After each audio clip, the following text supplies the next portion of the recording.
We live? I think we are. Introducing Dr. Clyde Winters and Eve. On their name, put some respect. Yeah. I think it's time for reality check. Yeah, reality check. Gotta get you back on cold. Reality check. For the young and the old. Reality check. Yeah, the heal your soul. Reality check. Get ready for the show.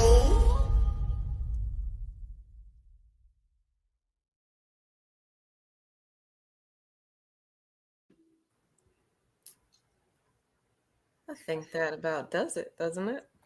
Mm-hmm. What's up, everybody? Are you there, Dr. Winters? Yes. Oh, okay. Well, what up, though? What's going on? Everything is fine with me. Oh, whoa, whoa, whoa, whoa, whoa. Damn, leave me alone. I'm sorry, family. I'm sorry, family. I got bit a couple of years ago, so I don't know. What might happen. That is it a full moon tonight? I'm not sure. I think so. How you doing, Eve? I'm doing well. I can't complain. It's Wednesday. It's reality check time. Time to get some straightening, some that reality check that people don't want to have, but I find that these conversations really move the needle, in a direction that makes sense because the math has to math. Can't be. You're a mathematician and an artist, so you like those things. I was never really good in math, and I didn't have to take math when I was in college, And so then back when I was in college, I was going to be a social studies teacher. All I had to do was just study social studies. Then when I started working, high school was cool, and then when I was supposed to be departmentalized, the school I was at, they didn't want to departmentalize. So I had to teach the whole program, Right. And so then when everything changed, then my principal wanted me to teach special education since I had a master's in it. So then I taught special education for a while, Right. So it was cool. It was kind of cool in a way, but at the same time, I don't know. Back then, everything I did, I felt I should do some research with it. I wanted to write about it. So I mean, hey, now I'm a little cool. My wife said I was always trying to be involved in everything. Oh yeah, baby. What's going on, babe? She's sitting over there. I guess I can't see it, but I think she's here. No, it's crazy that you're starting the conversation with your academic background because it was a video today that I stumbled across, and it really zeroed in on at least one of the points that I wanted to talk about tonight, and it is academics. As an educator, I feel like the best educators know that they don't know everything, right? We've talked about that for the past year. The moment you name yourself the authority on things, it's probably time to move on to something else because things are changing, information is evolving, and we have to stay up with the times, right?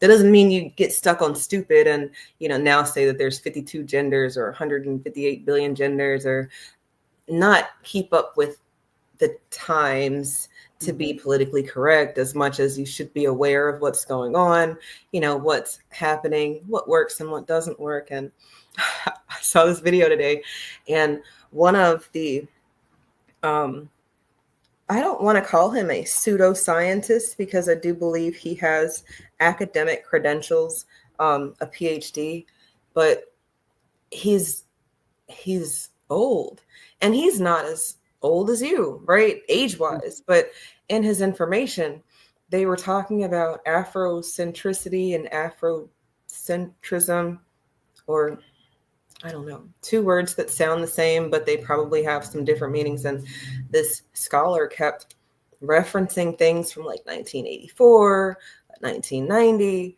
when the information has evolved. And I mean, we're 40 and 50 years past the time of what he had learned and studied. And, I think that, I don't know, as an educator, do you find that that's hard to get with the new information, or at least keep No, up with it, and you want to just stick with what you know, or how is that real, for you? real researchers, real professors. I wanted to model myself off of real professors. Real professors keep up with the field. Real professors try to make sure, in a sense, that they always stay abreast of it. And because of the fact that I consider myself a professor, even though I'm out of the field, even if I'm not really teaching, I still try to keep up with what's happening in learning theory, attribution theory, and definitely history. Yeah, So I mean that it's helpful, right? I mean, I get some things are constant, but information's not constant. It's flowing, dynamic. right? Dynamic, and it ebbs and flows. And I just I was offended because this is the same scholar that I was telling you about who doesn't want us, it doesn't seem like he wants us to have our reparations. And, to be a Black person who is native to this land, I think he's even from Virginia, or at least his family's from Virginia. It's it's so strange to me that this it's not just him, right? It's just today I saw this video and it just boom. Because I've worked with teachers like this during the pandemic, when we had to migrate to technology based learning. There were a lot of teachers who straight quit because they didn't want to do it. They're good with their grade book and they're good with their paper documentation and everything. And I think I kind of respect that, because it's like, that the time is past your comfort zone and you're good where you are, so you don't want to. You gotta think about it. You gotta think about is that back then, every school had a different requirement, and you had to keep them on screen. And then but I mean, hell, sometimes one of their parents might be walking around behind them naked and stuff, and all type of stuff. Yeah. Or they mama might say, mother, might cuss them out and stuff. You was hearing cursing, Yeah, um nudity, people yeah, doing illicit activities in the background, all sorts of things. But I it was just that it seemed like the older crowd who they kind of gracefully bowed out. To me, it seemed like a graceful bow out, like they're not well, going to struggle or make the student struggle while they try to learn it. They just, nope, I'm my done. Good. my wife used to listen to this Psych My Baby Down. She used to listen to this psychic called Sylvia Brown, and Sylvia Brown said that everything was going to go computer in the future. So Mhm. then she said this back in the 1980s. So I tried to keep up with the field. Right. And in fact, I wrote a book a couple of years ago about how to use technology in terms of teaching social studies. It's still out there. But the thing is this, so then that's how I see it. I even tried to keep up a long time with this whole idea of learning theory, and the brain and all that type of good stuff. Because I feel that you should always keep up with your field of study if that's what you're going to do. But see, the mass of Black people, Black people got jobs. A lot of Black people got jobs at universities just for show, and they knew it. They knew it, and because the fact, in the sense, is that they weren't really expert. Okay, let's say they were a psychologist. They really didn't do any research on Black psychology, but because they were Black and they knew somebody who thought they were safe, they gave them a job. And so then you had a lot of safe Negroes in these positions who couldn't really transfer to their students, the techniques. See, when I was going to college, when I was working on my PhD, I saw myself as being that professor. I was going to be the professor that my students was going to be able to come to my house. My wife was going to have to be ready to cook some meals, and they were going to be able to come to my crib, and we're going to talk about you know, attribution theory and all that type of good stuff. That's how I saw myself as a professor. But the thing is, this is that you know, I was never, you know, you know that I was hired to teach Afro American history, you know, and I worked at this school for 21 years, and I may have got to teach Afro history maybe twice out of 21 years. I could teach aspects of it every year, you know, but I wasn't allowed to teach. Right. Yeah, and so then my one of my colleagues, you know, Linda used to always want to make me confrontational with my principal, you know. Clyde, when are you going to go and tell Mr. McCormick that he hired you to teach Afro American history? I said, well, Linda, I learned years ago is that I'm hired. They can put anything down for what I'm hired to do, but I should let my principal tell me what to do. I said, I'm about money now. My wife, you know, I got a beautiful wife, and I like to keep my wife up with pretty clothes. She wanted to buy some leather skirts and shit, so I leather pants and leather skirts. What the hell? But anyway, I had to work a little harder, Linda. I'm not going in there and argue with Mr. McCormick. I said, plus, you know, we do our Black History thing. We have periods during every February to do it. So I said, I'm not going to rock the boat. But Clyde, he hired you for this. I said, yeah, Linda. Yeah, Linda. Linda wasn't going to send me on a trip, see, and the point is this, is that I understood that my livelihood was more important. You know, my wife got tired always, you know, waiting, you know, having people want to kill me and hate me, and she had to hear people saying they want to kill that black man and all that type of shit. So hell, you know, I was teaching high school. I mean, teaching upper grade. So hey, everything was cool. We got to go to the Christmas party every year by our thing, and she was happy. She was happy, and that's the most important thing. You know, you want your baby doll to be happy. I wanted my wife to be happy because that's what it's all about. You know, is her happiness. You know, just like I'm in this house, and I said, damn, this isn't my house, but I'm here. So I try to make the best of it, you know. It's probably some woman out there right now would love to see it, love for me to marry her and stuff, or bring her here so she could boss me around. But hey, no women bossing in this house. I'm sorry. No.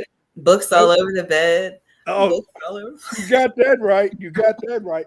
I'm not going to even let people see my junky bedroom. Well, that's private space, I think. And you know, it's funny. It's public space now. It was private when my wife was alive. I'll praise on the guy, my baby doll. Then I couldn't put books in there. Now I got books. I even got a bookshelf in there. Shame on you. Yes. And then I got books all over the place. You know, she probably right now laughing at my ass. You dumb Negro. If I was there, I'd get you in line. You know, and see, Eve, you know you got rules for your man. It's certain things he can do, certain things he better not do. And because see, listen, you got to have rules as a woman because that's what allows you to feel and be in control. And see, most women want to be in control. And so then you got to have your rule. It's some rule you got. You know, I mean, like my wife, when she didn't want any books in the bedroom. You know, if I happened to forget and leave a book in the bedroom, as I told you before, if I came home and I left it and went to work, I didn't ask where that book was and stuff. Because you know that book is gone. And then, you know, as soon as you ask about it, you never about to hear. I can get it back. She haven't thrown it away. Yourself. But I was gonna have to experience a lecture. So a lot of times, in a sense, I'd act like I didn't even know that book was missing. You know, that is funny. Yeah. You got your roots. See, well, yeah, I was about to say, I think that that's allowed, and maybe there's things that you needed of her, you know, that were uncompromisable things. But that book, the books on the bed thing that's different. I've never heard of such a thing. No books in the bedroom. She hated books. You know, I remember in what, 72, 72, we was living in Urbana. That was when we was in our student housing. And so she was talking to me, and we had an electric stove. So she was talking about something, and she just put the book on the electric stove while she was talking, burning it up. Wanted to see what I was going to say. Mm. Yeah, baby. Uh-huh. No, I wasn't going to give her the opportunity to lecture me. Hell no. See, you got to pick your battles, right? got that right. If you don't, then I think that you're a zombie. And that kind of brings me to my next thought about zombies among us, The Walking Dead. But first, do you see on the bottom? You as a psychologist, I'm not going to be able to. What happened? All of them on the corner. Some of them going to sleep for God. Just so that y'all can get. I'm telling you as a psychologist, I'm not going to be able to psychologize all of them on the corner. Some of them going to sleep for God. So he's good. You haven't, you know, I wish you could have seen me in my day when I used to lecture a lot, so you could have saw my performances. You know, I used to have to be a great performer. Oh wow.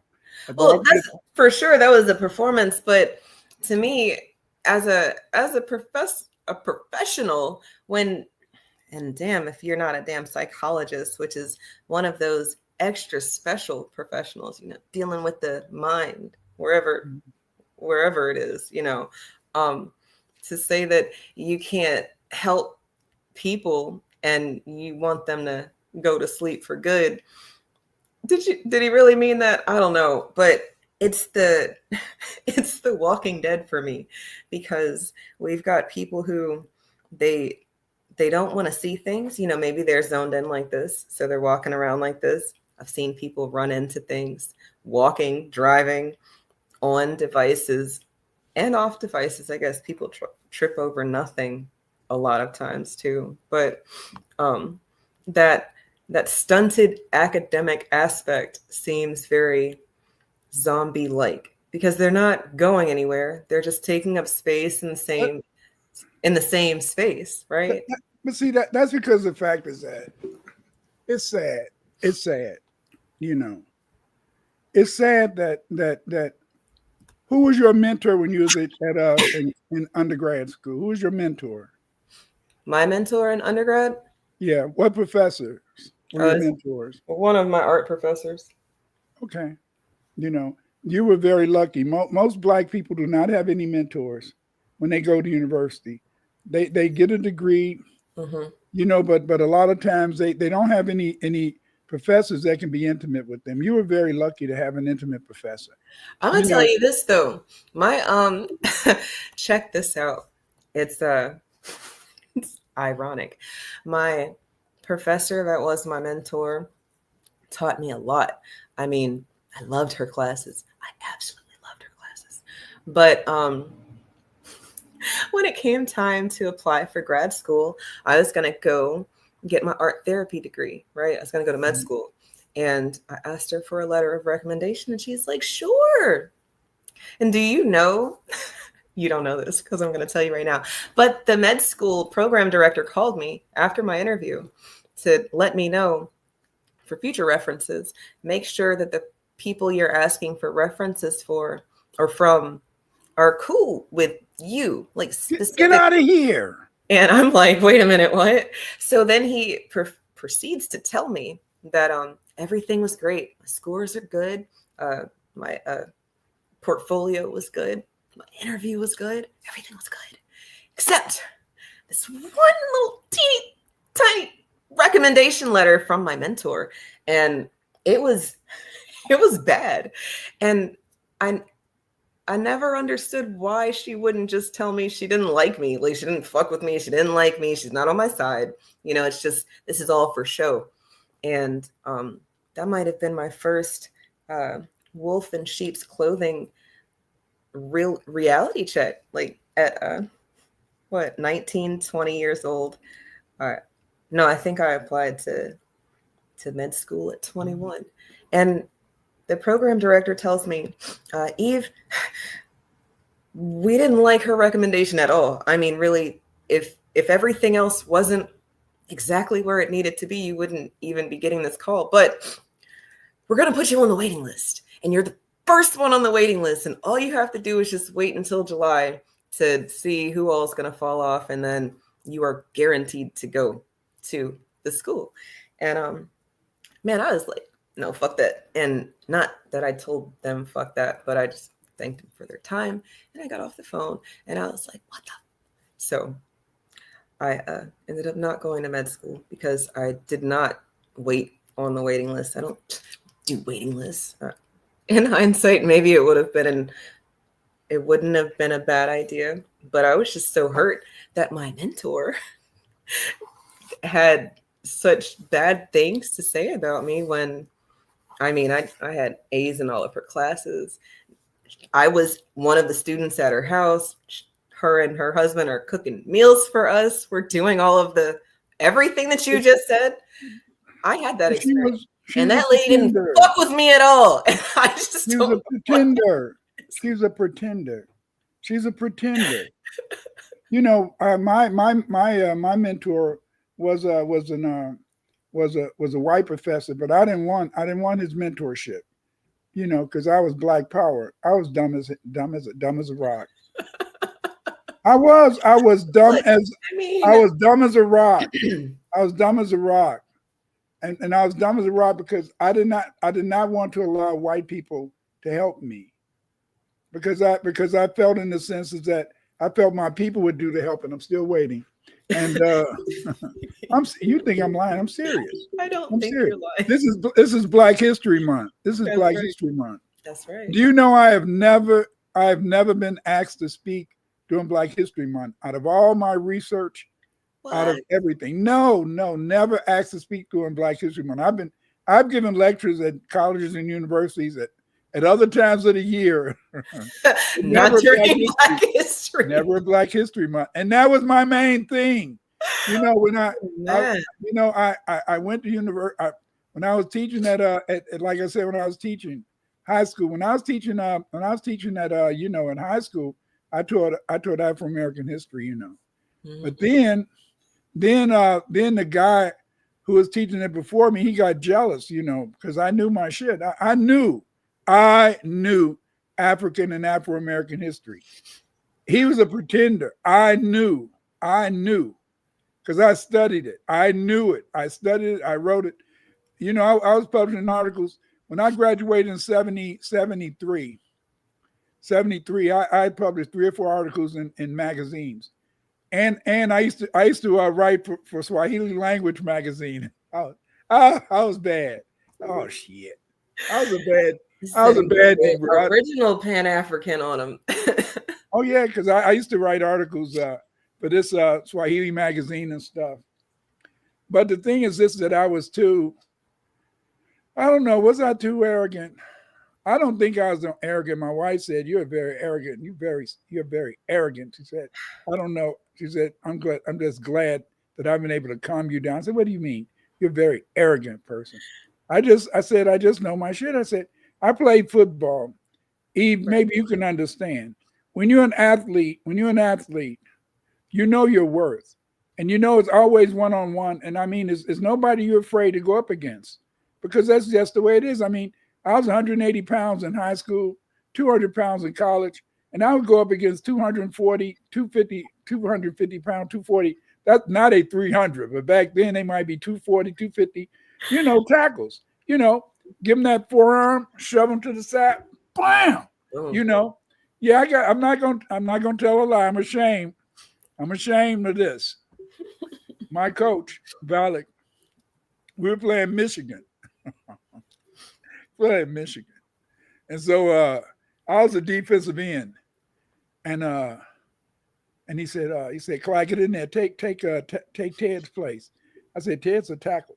Get in there, take his place." Shit, boy, Michigan knocked my ass down, and I could still see things. I can still, I hate Michigan. And I hate Ohio State. You know, you can't play football in the Big Ten like Michigan and Ohio State. I'm sorry. I don't know who was your nemesis. You played basketball. Who was your nemesis? Well, see, that's the thing. In high school, I ran track, and track is an individual and team sport, right? Okay. You are going up against people, your individual people, and sometimes people on your team. You and other people will run the same race. So it's very competitive because not only are you trying to be the best, but it can't be petty because we're all on the same team. So yeah, I might be better than you, but it's because we're trying to get all the points. We want to get all of the points. So we're going to need somebody to have first and second and third point places because that's how you win. Do you know I always wanted to run hurdles, but my track coach wouldn't let me run hurdles. Why? I was afraid he's gonna get hurt. I now knowing I had a bad leg, I don't think I could have maybe pulled my legs, but I was much more flexible back then, and I always wanted to run hurdles. And no, Clyde, no. And then one day my coach said, Clyde, you messed up. He said, come here. And he threw his head back and then he said, and all the guys laughing at me and stuff. I said, shit. I wish you would have slapped me and knocked me to the ground. No, he gonna just say, here, Clyde, here. He said, shit. I mean, hell, you're in high school. You're gonna punch him in the face because he tapped you on the cheek. No, I wouldn't dare do that. One of our coaches, Coach Coward, one of the coaches at my old high school, he had got in a lot of trouble because he had beat a kid, one of the guys on the team. He had got in a lot of trouble for that. In high school, they always feel that they had paddles. So, like if you didn't get good grades, they put a paddle with some holes in it, bent over. Oh, man. Like I used to get a red D. That's the time of corporal punishment. Yes, ma'am. I used to, I got a red D, and it was my senior year. Football season was over. Coach said, Clyde, come here. So he said, yeah. He said, you got this red D. He said, bend over. I said, no. He said, bend over. I said, no. I said, hey, I'm graduating in May. I'm gone. Oh. He said, okay. But he got me because University of Colorado wanted to give me a scholarship, and he told me I was Black Power, And so, do you think I got that scholarship? No. So that kind of. But again, a lot of times people don't know. Sometimes your coach don't like you. That's real. And I mean, if I had known that, we were literally amongst the walking dead, and not like somebody is about to try to eat your flesh per se, but we've got energy stealers and usurpers and emotion vampires and just people acting like they're something they're not, all inside of this numbing zone.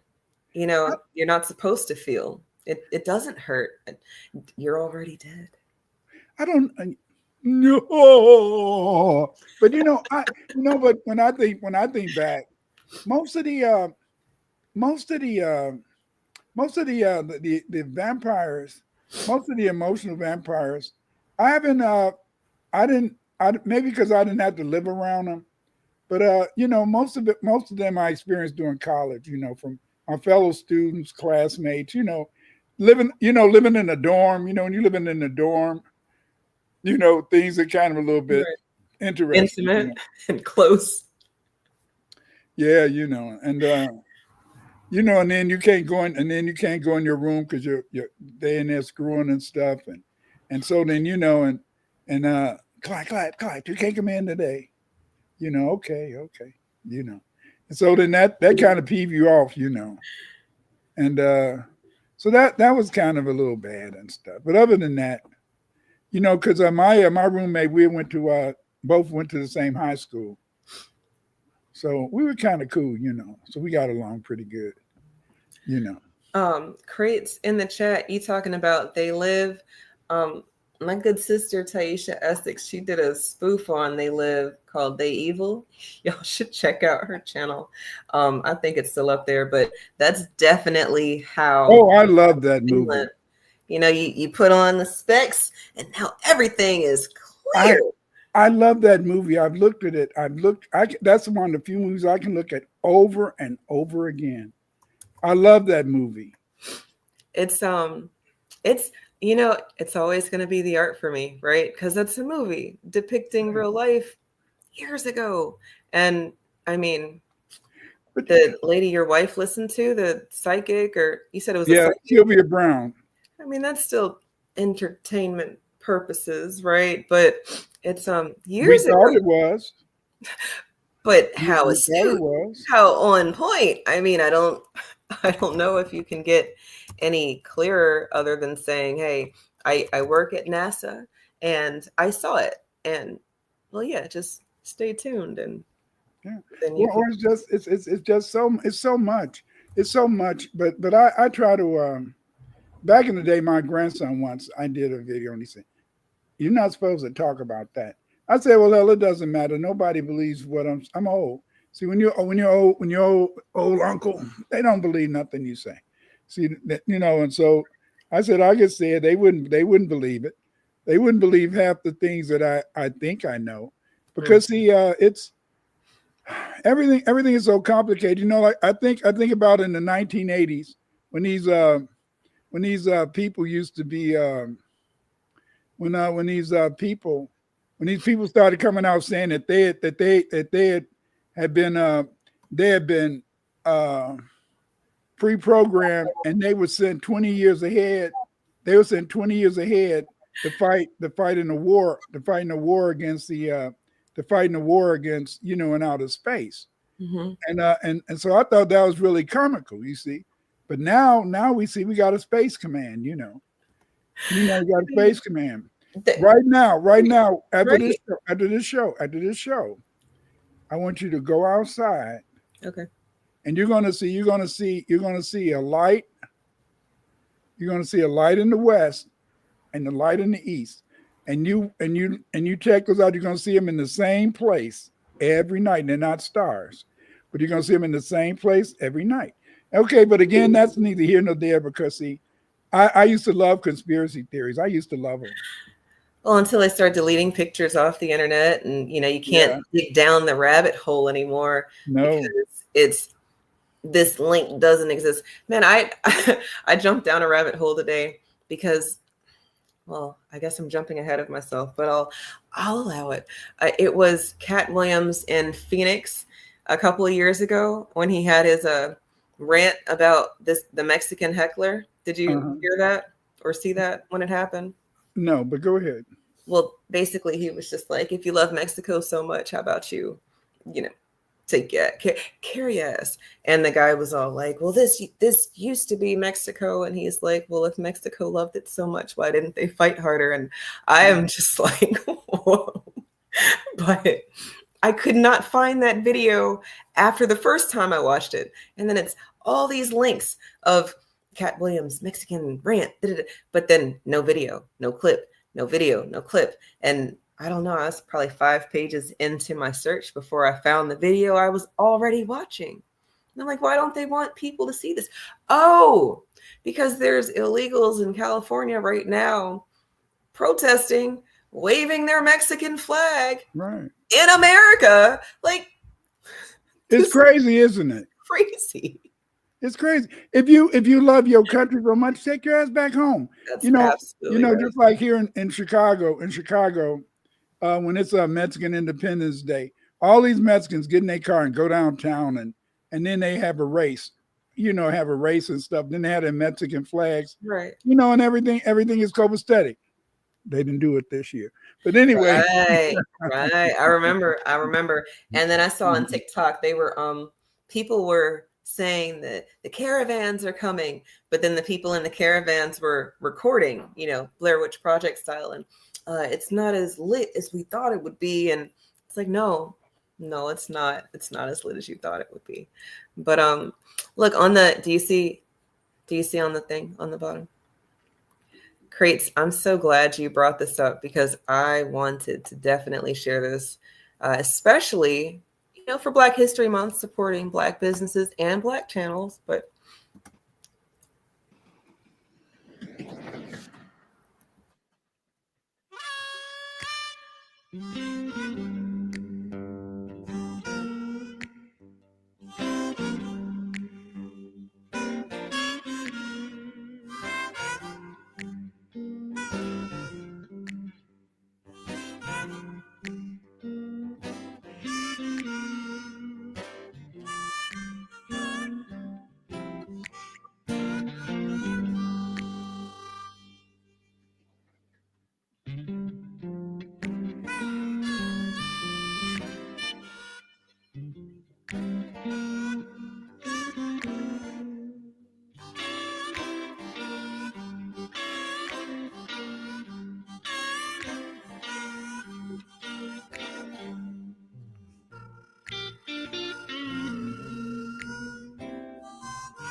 So you're looking for assistance.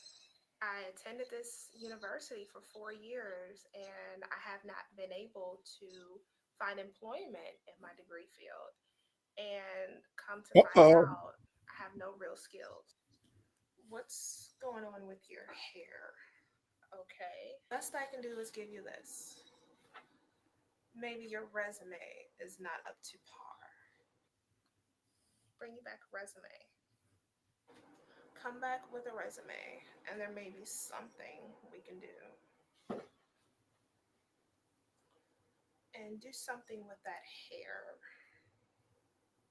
Mm.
Hi.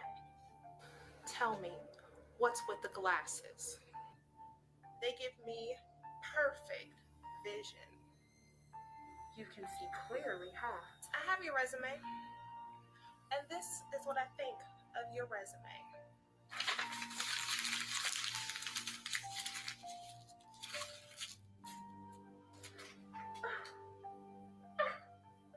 And you know what?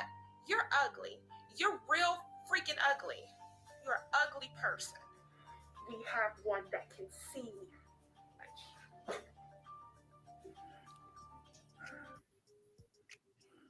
All these men need to protect me, okay? Yeah, I go out here and I act like a total ass, a big ass at that, which is what I got. What in the world? But that don't make me no different. They better protect me out here. I'm here to make you undesirable. Have reckless sex.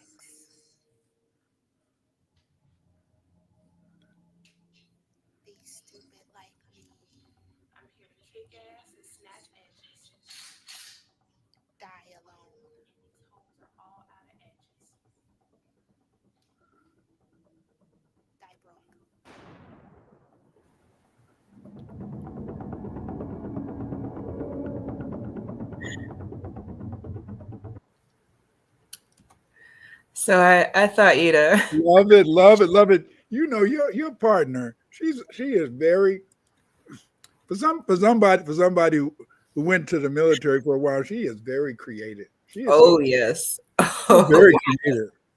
You know, they lived. They evil. That she is very, very, very, very creative. And but it's something that you had to think about it because you do in a way. That's how you feel. Is that is that today we are? It is like it's almost like it's the Walking Dead in the sense is that a lot of black people do not know what time it is. right. You know, and a lot of black people in a sense they don't know we are engaged in a war because they think every war has to involve bloodshed. You see, Right, they right. don't. That's so, oh, you just hitting every point on every cylinder tonight. I That's like what we were talking about before we went live, right? I um I posted a video earlier this week just to kick off Black History Month, and the amount the amount of comments has been astounding. But then reading through the comments, people do not like the the reality check of it all, because nowhere did I ever say that this video was a real interaction as much Oh, as I've been waiting for this. I think that Oh boy, I've been waiting for this. What's up? Called you a nigga, bruh. Hey, this white man just called me a nigga in Augusta, Georgia at the Waffle House. Yeah, Why are you calling me that? What are you talking about? You're a nigga, bruh. That's crazy. My mommy and daddy are Hey, black, it's a black man working here. You gonna serve my this mommy man? and daddy are black, so I can I don't give a fuck who the fuck. I don't care who you're raised by. Why are you calling me that? Bruh, 'cause you're a nigga, I don't even know you. You a bum. bruh. If I put my hands on you, I'm gonna go to jail, though, You're right? not gonna do shit, nigga. I'm not gonna do shit. You're not gonna do I'm not gonna do shit. I'm not gonna do shit. I'm not gonna do shit. I'm not gonna do shit. I'm not gonna. I'll drop you. Oh, I've been waiting for this. Oh boy, I've been waiting for this. What's up? Called you. But back in my day, a white guy wouldn't have said that. No, but they they're wouldn't. they're But saying see in that. comments that it's fake. Eve, it's fake. You can't tell this is fake. You must be one of those Joe Biden Democrats. And I personally, where's my camera? I personally took offense to that one comment, because how dare you not look at anything else that I've posted? Because I fucking hate Joe Biden. I mean, with passion. So to say that I'm akin to Why do you hate Joe Biden? I don't. I hate the fact that once you get to a certain age, people just expect certain things of you. I also like that once you get to a certain age, you can kind of get away with things. However, some of the things that I've seen, maybe it's AI, maybe it's the conspiracy rabbit holes that we were talking about earlier, but he's way too keen on things to be so aloof. And I don't like that. I mean, that really bothers me, especially as an educator, because one, people have been stuck on stupid for a very long time. Two, it's not their fault. They've been taught. What do you mean by aloof? He acts like he doesn't know. He's unawares of these things, and I'm just ready to go to bed. And as much as that was probably one of my favorite quotes of Joe Biden's of all time, it's. But have you really taken the time to look at the Joe Biden before Joe Biden took that shot? Oh, sure. I will give you that too. He is a totally different person.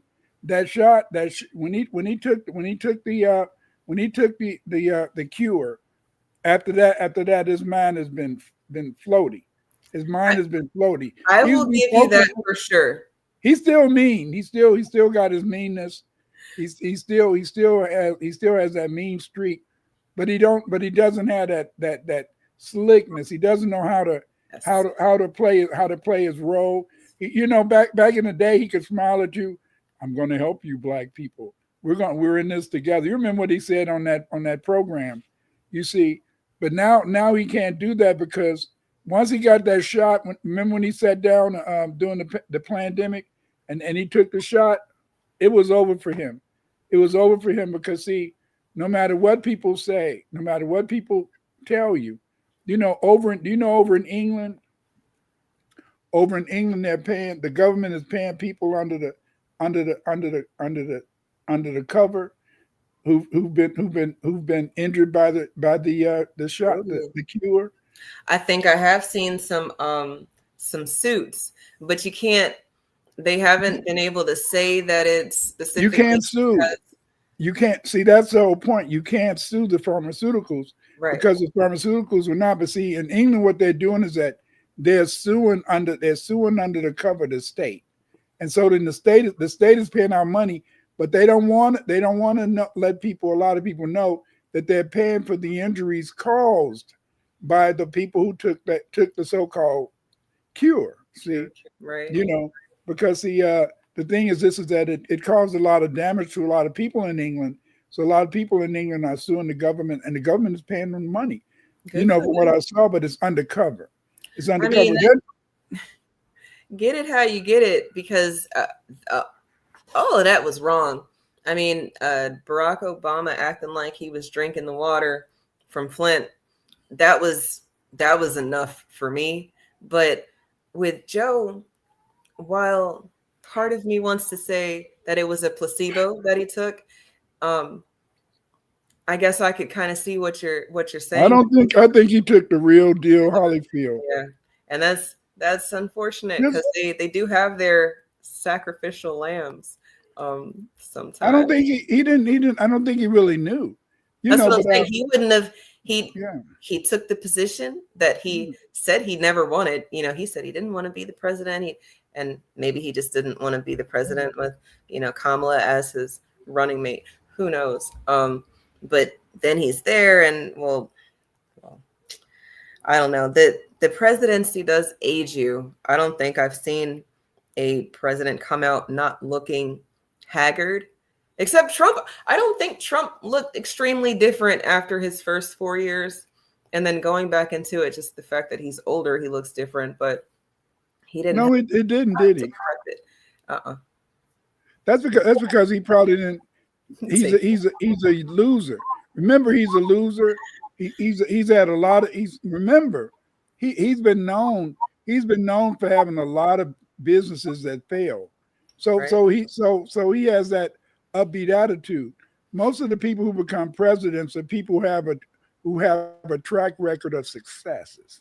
And because they have a track record of successes, then when they get in the office and they see they can't do X, Y, and Z, but they can do A, B, C, D, E, F, but not X, Y, and Z, and you can maybe do W once a week.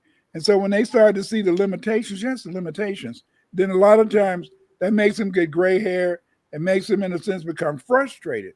But see, Trump wasn't never frustrated because he's not about nothing anyway. You see, he's going to do everything is show. He's going to get rid of DEI. Yeah, DEI is dead. He's going to get rid of affirmative action. Affirmative action is dead. You see, but the whole point is that. But then, in a sense, he said he forgot the memo and stuff, and he's going to get around to it next week. And so, then but it's the whole idea that what I love is to see these people who will get somebody, in a sense, and put them in there who they know is going to kick their ass. I mean, look at these so-called Latinos, and never was a black and brown coalition. Now they want the black and brown coalition. Now they want us to fight for them because see, it's just like Tariq when he talked about the Mojara spirit, the mojo plus the aura. So we get that black mojo and we put it with the aura, we get Mojara.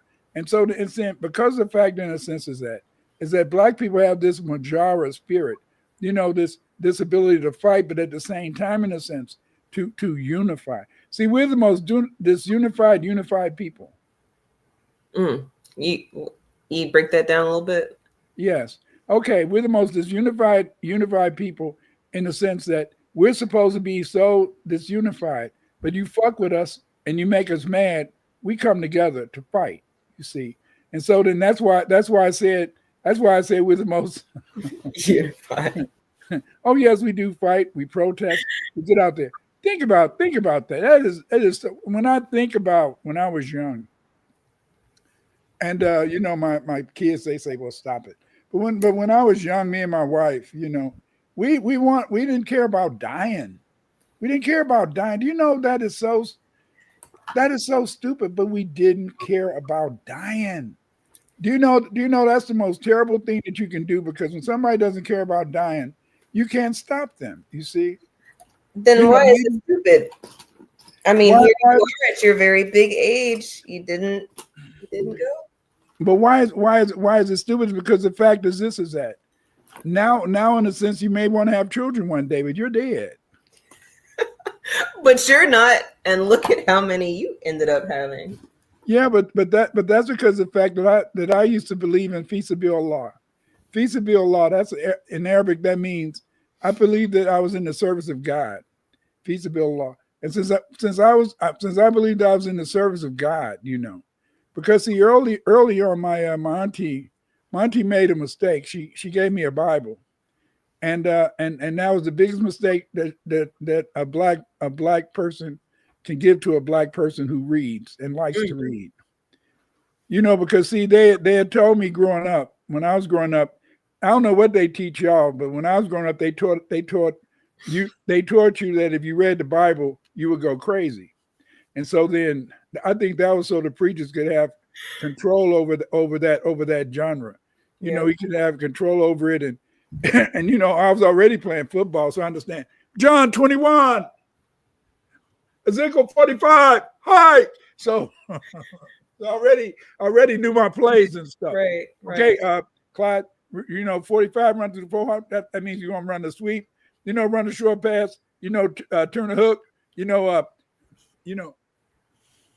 Ezekiel 46. That mean you throw a hook.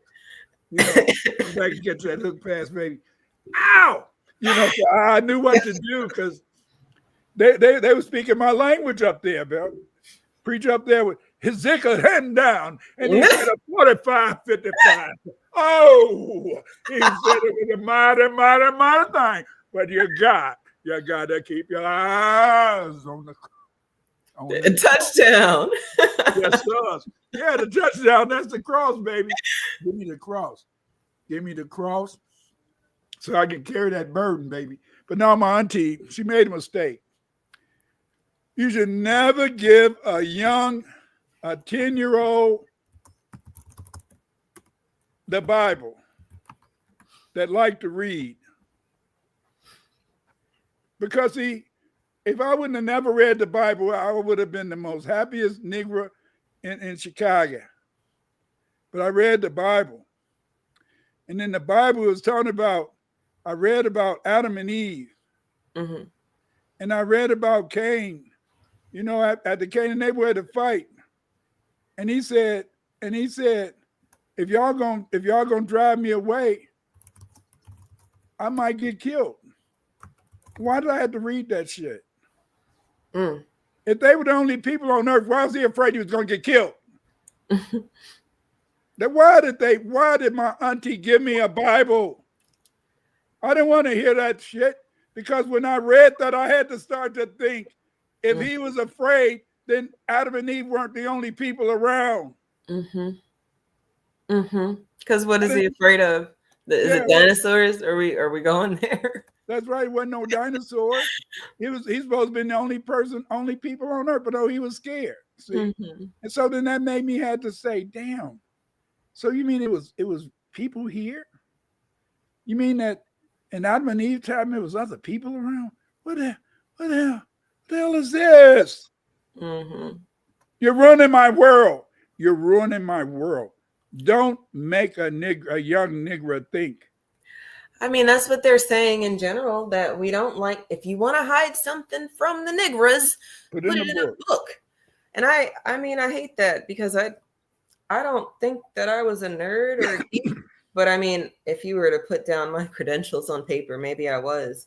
I played in the band, and I also played sports. I was in honor society. Maybe I was a nerd. I don't know, but I love to read, and it's It's the art, I guess. When an artist starts flowing, maybe they can't help but give you what they see. And maybe we're not thinking of it as reality as much as if the artist saw it, it is reality somewhere, even if it's just in that person's head for that time. But I guess that's why I'm so drawn to art, because you can pull people into all different environments, scenarios, planes, and thought processes, levels of existence and stuff.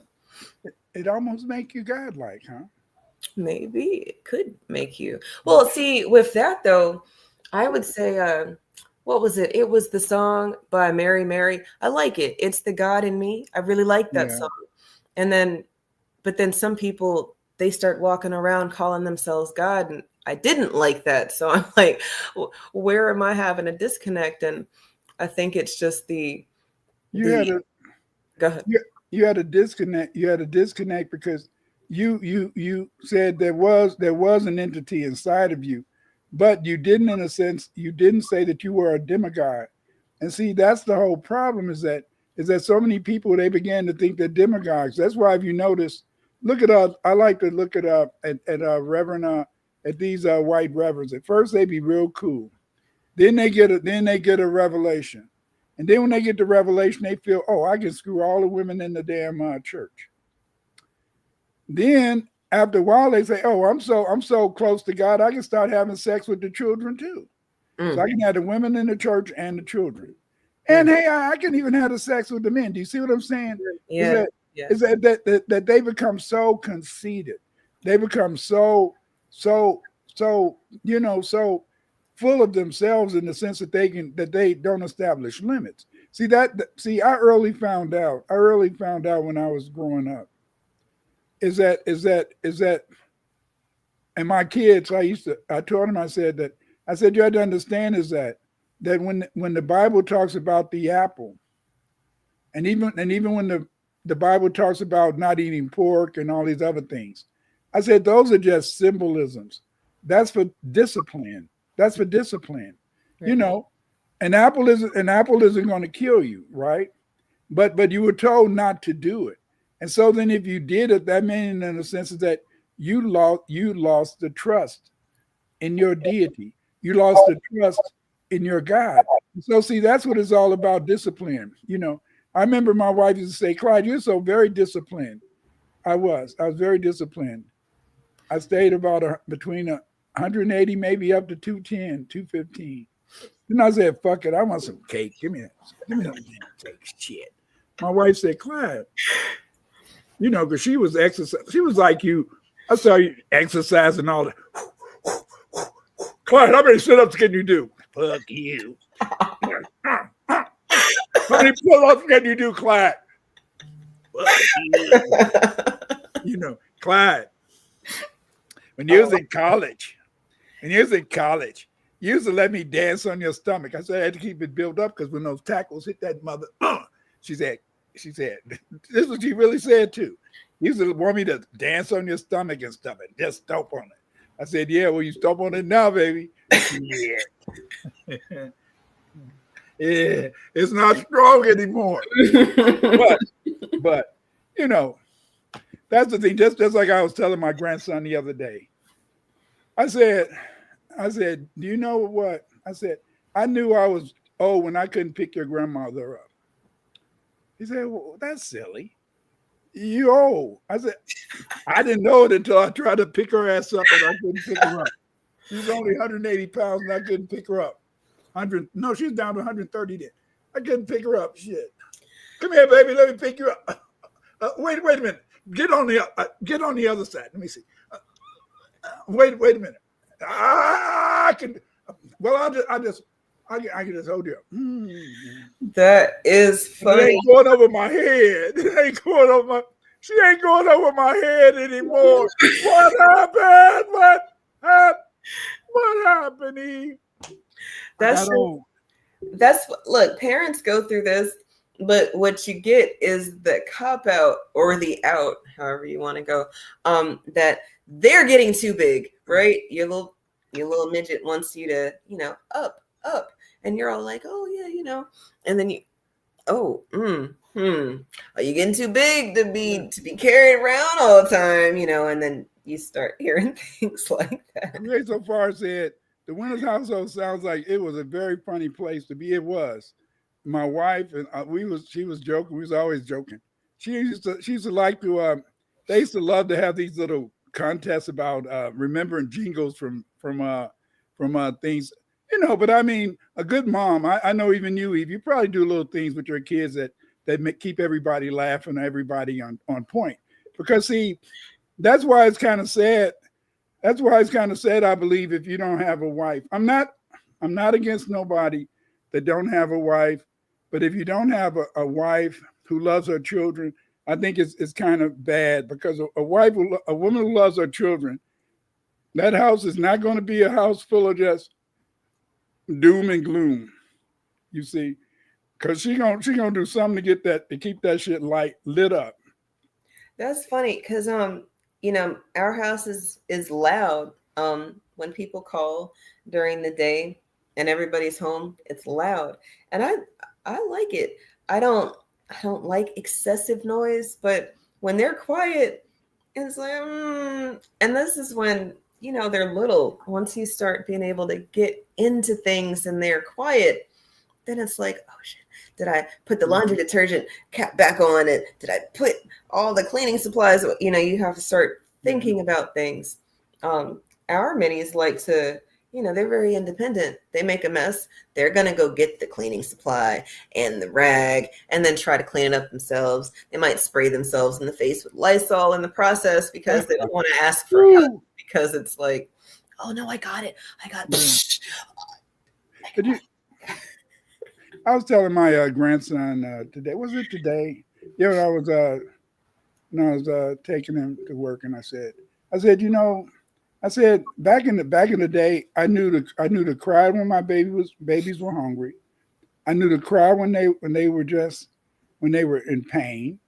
I knew to cry, in a sense, when they were just happy. I could tell those cries, and see that's why I think a lot of times the second and third babies don't have as good language as the first child, because the first child you had to communicate with him, do this, do that, but then in a sense you watch that first one, then the second and third, a lot of times you know what they're going to say or do before they do it, so you already do it before they even did it. And so then therefore I think that they don't have to use language so much, because the fact is that a lot of things are unspoken because you've had other children, so you kind of can know where they're going, That's true. That's true. You get the cue, you know the cues already, and then you're familiar, so it doesn't sound the same. I think all of ours, they all had a different cry, a different sound, and I always thought it was so cool, because some other baby boys that I've heard in my lifetime didn't sound like boys. They just sounded like babies. But my boys always sounded like boys. They've always had like a deep voice, and deep little baby voice is the craziest thing. Yeah. Hi, mommy. What do we want to do, mommy? But your belly rubber, it was almost like he started speaking overnight. So it's crazy what the connection you just said, because I was wondering why. I mean, he was never a crier like that, but also we were there. We knew what was about to happen. And then boom, overnight he's talking. And we're like, oh shit, did he just say like a full sentence? And it was like, yeah, he just strung 7 words together, and that was clear. And then we might not have heard anything for, a little while, but then another very clear sentence. And it's like, oh, he's talking to them, I'm pointing, y'all don't know where I'm talking. He's talking to his siblings. And I always thought it was crazy that they could talk to each other. They know baby talk just like we do. They would say, oh, he said, he didn't say what you just, oh, but maybe he did in baby talk that I don't know, but y'all had the same baby talk. So maybe it's the same. They remember that language. I don't know that I know that's, but it's funny how you get, I'm sorry, family. I got children, so I love my kids. So I talk like this. I'm sorry. Let's get back to The Walking Dead later. But anyway, no. But the thing is, this is that you do have to deal with that, and I think that a happy mother makes a happy home. That doesn't mean that mom isn't sad a lot. That doesn't mean that mom may not cry in the bathroom by herself. Because mothers, it goes back to my auntie, and I told this story over and over again. I came over my grandmother used to live with my auntie, and I came over. My auntie was crying like crazy. I said, "Oh, stop! What's wrong, Aunt Mabel?" She said, "Clyde, just Clyde." And so then later she said, "Okay, I'm a woman. I can cry if I want to. That's all, Clyde. It wasn't nothing to be upset about. It wasn't nothing to get nervous about. I'm a woman. I can cry if I want to." I said, "Oh, they can. Oh, they can, huh? My mama taught me that I couldn't cry. My mama taught me in the sense that a man don't cry. You see, my mama taught me in the sense that a man, you don't shed a tear. A man, in a sense, that's what my mama taught me. But hey, I wasn't a man, but that's what she kept saying. A man, no, wait a minute. She didn't even say little man. She just said a man this, a man that. And so then you have to go through these. You go through these things. I said, my mama, when my sister then would get hurt, she'd say, "Hey, let me kiss her. Oh, that make you feel better. Now get over there, boy. Shit. Get over there and get to work." But I hurt my knee. Boy, is some alcohol and is some alcohol and rub in the damn bathroom. Go and get that alcohol and pour it over there and clean that wound out and put a bandage on and keep going. You're a man. I'm only 6 years old. That's what I'm saying. You're a man. Go get over there. But she 9 years old, and you just kissed her, damn. You better not cry. Yes, Oh, little boo boo. I mean, that's you got to teach your kids grit, and they can't. You don't want to have no little sissies, And I Can you say that word? Oh, we're gonna have to bring some words back, Dr. Winters, because some things just are. And I like that you say that the mom makes the house warm and alive because, well, we are dealing with zombies out here. I mean, really, truly, just the fact that people are existing with no care of how they're existing or why. They don't give a shit about context. It's just they're here. And then they go through the motions and the movements, and it's almost automated. But then you'll have like it's like, oh, there's some people in there, that there's a person inside of there. And most often we get the glitching side of that person. We're not getting the caring or loving side. We're getting the nasty, evil, angry, anxious side. That's because we have a false sense of reality. And what are you talking about? We have a false sense of reality, Eve. Is that we're around people who continually want to make you an immigrant, and because they are every day they tell you that America was a nation made up of immigrants, right? But see, most of us were here before 1776. Amen to that. And see, because of the fact that we're not immigrants, that puts us into a very bad position.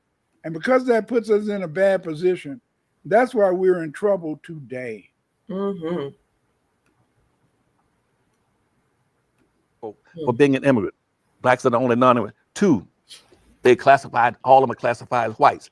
The Arabs, Asian, Hispanics, they all been reclassified as whites. Even American Indians back in the 1890s became classified as whites. They get a point. That's the second point. They get over black folk in getting access to resources and benefits. The third thing they get the benefits for being put into a minority category. They're classified as minorities over black folk. Thirdly, they come in with a culture that they can establish a culture that they can now build businesses and industries and relate back to their homeland. And lastly, what they can do, they also bring in a religious aspect and business opportunities for their people. Black folk get nothing. Immigrants come in, watch the benefits they get. They go past black folk at 200 miles an hour to pass them. That's why in all these cities, in Chocolate City, they do better right here in Chocolate City. Now they're underneath the immigrants. Immigrants, they come in the country, they get a point over black folk for being an immigrant. Blacks are the only non-immigrant. Two, they classified, all of them are classified as whites. The Arabs, Asian, Hispanics, they all been reclassified as whites. Even American Indians back in the 1890s became classified as whites. They get a point. That's the second point. They get over black folk in getting access to resources and benefits. The third thing they get the benefits for being put into a minority category. They're classified as minorities over black folk. Thirdly, they come in with a culture that they can establish a culture that they can now build businesses and industries and relate back to their homeland. And lastly, what they can do, they also bring in a religious aspect and business opportunities for their people. Black folk get nothing. Immigrants come in. And this is very important. You have to understand this. You have to understand this is that we live in a culture where the immigrants get everything. And at the same time, we ignore this reality. And so we're always saying, well, hey, we've been here. We were here before 1776. Mm-hmm. I am the original people of this land. We were here, we've been here, and we continue to be here. And yet, because of the fact, in a sense, for years, that is, no matter what you say about the leader that's not a leader, the leader that's not a leader, Tariq Nasheed, the leader that's not a leader, he has forced us to differentiate. He's forced us to understand that we're FBA and that this is our land, this is our country, and that we are not immigrants. Stop making it look like that we should always be waiting for somebody to send me back. The only place, if they wanted to send me somewhere, they had to send me back to Mississippi, where my parents came from. Shit, that's where they came from. I'm saying. And so then most of y'all will be sent back somewhere around North Carolina, Virginia, somewhere. Well, I'm saying I'm about 100 miles away from where my mother's family started and about 200 miles away from where my family started. So you're going to send me back to the state that I currently reside in?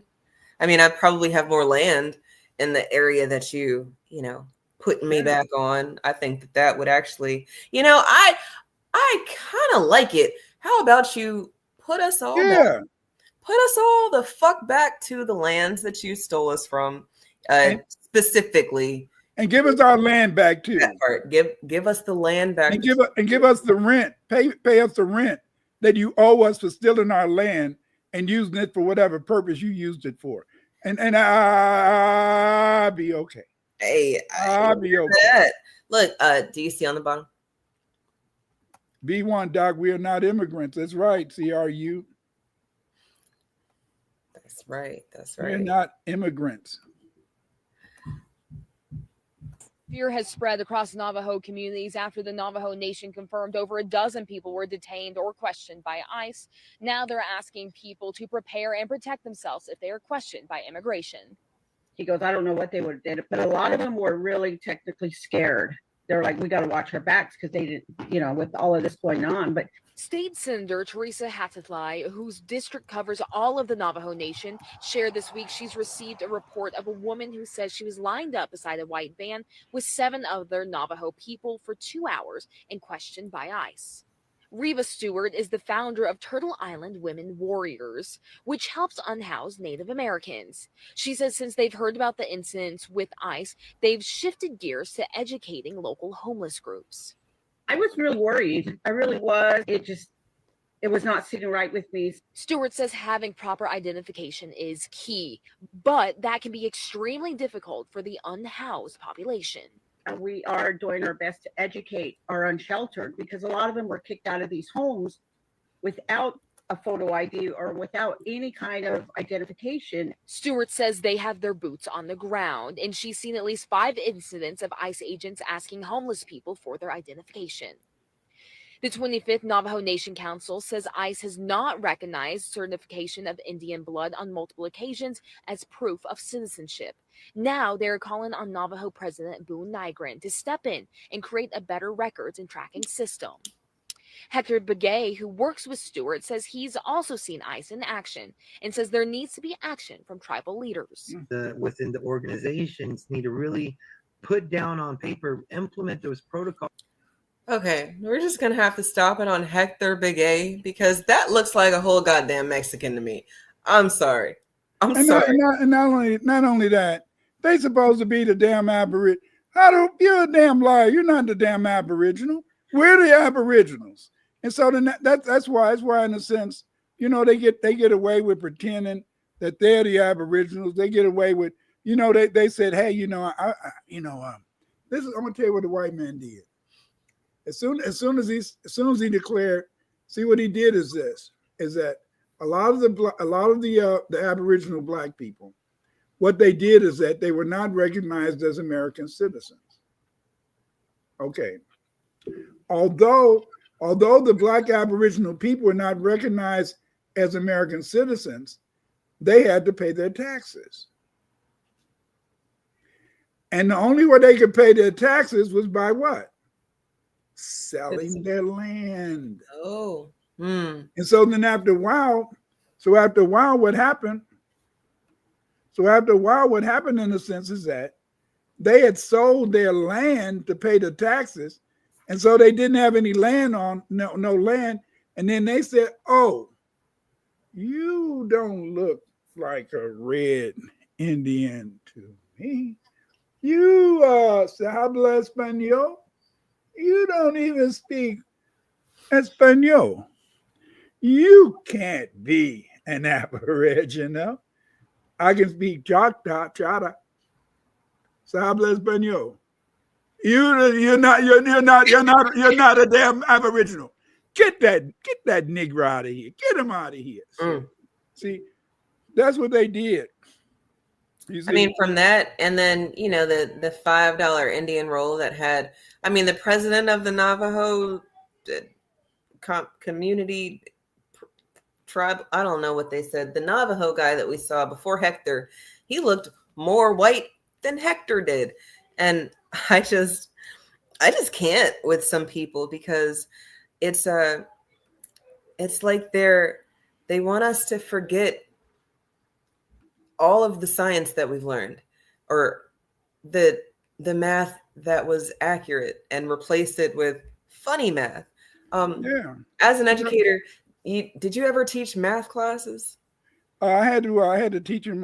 Like I told you, I was hired to teach Afro-American history. Right. But they made me just teach. I had to teach general education for what 15 years. So I had to teach everything. But go ahead, math, science. In math, it was a few years ago when public school was, well, they're still very geared towards Common Core versus how things used to be. But inside of this Common Core, No Child Left Behind, everything got dumbed down. So now you don't have to find out the exact number. You could just kind of guesstimate. And while estimating is a good tool for gauging things quickly, you know, it has its moments.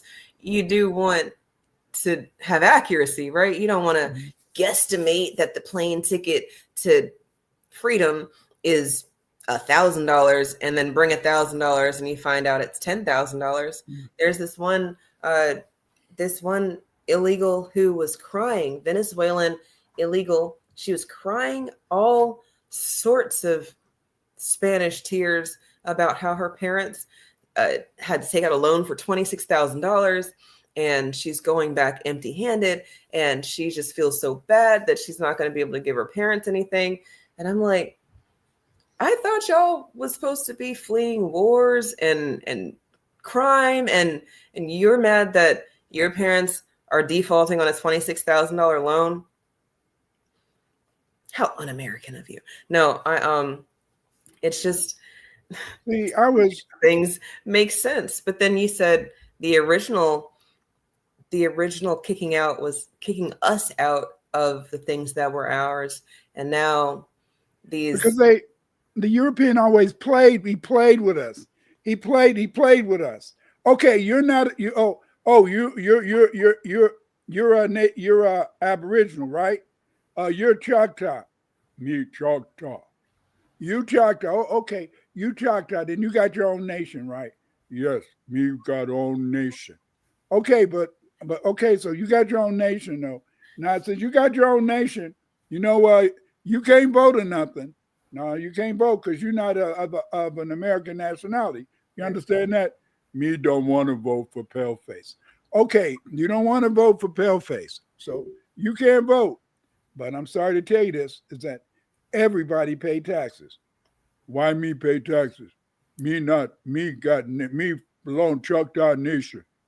Me no need pay no tax to paleface white man. You in a way you're right. You do have your own nation, and your nation is right down the street, right down the street, around the corner, up the road. That's your nation, and your nation includes 200 acres of prime real estate. You've been growing a lot of corn on that thing, and beans and rice. But you know what? You know now, you still got even though you're not part of the country, even though you don't have the citizenship, you still have to pay your taxes. And you got any money? Me no got no money. Me no work 'em. You can. Why don't you work for white man? Me no working for white man. Me got him on land. Wait a minute. Come on now.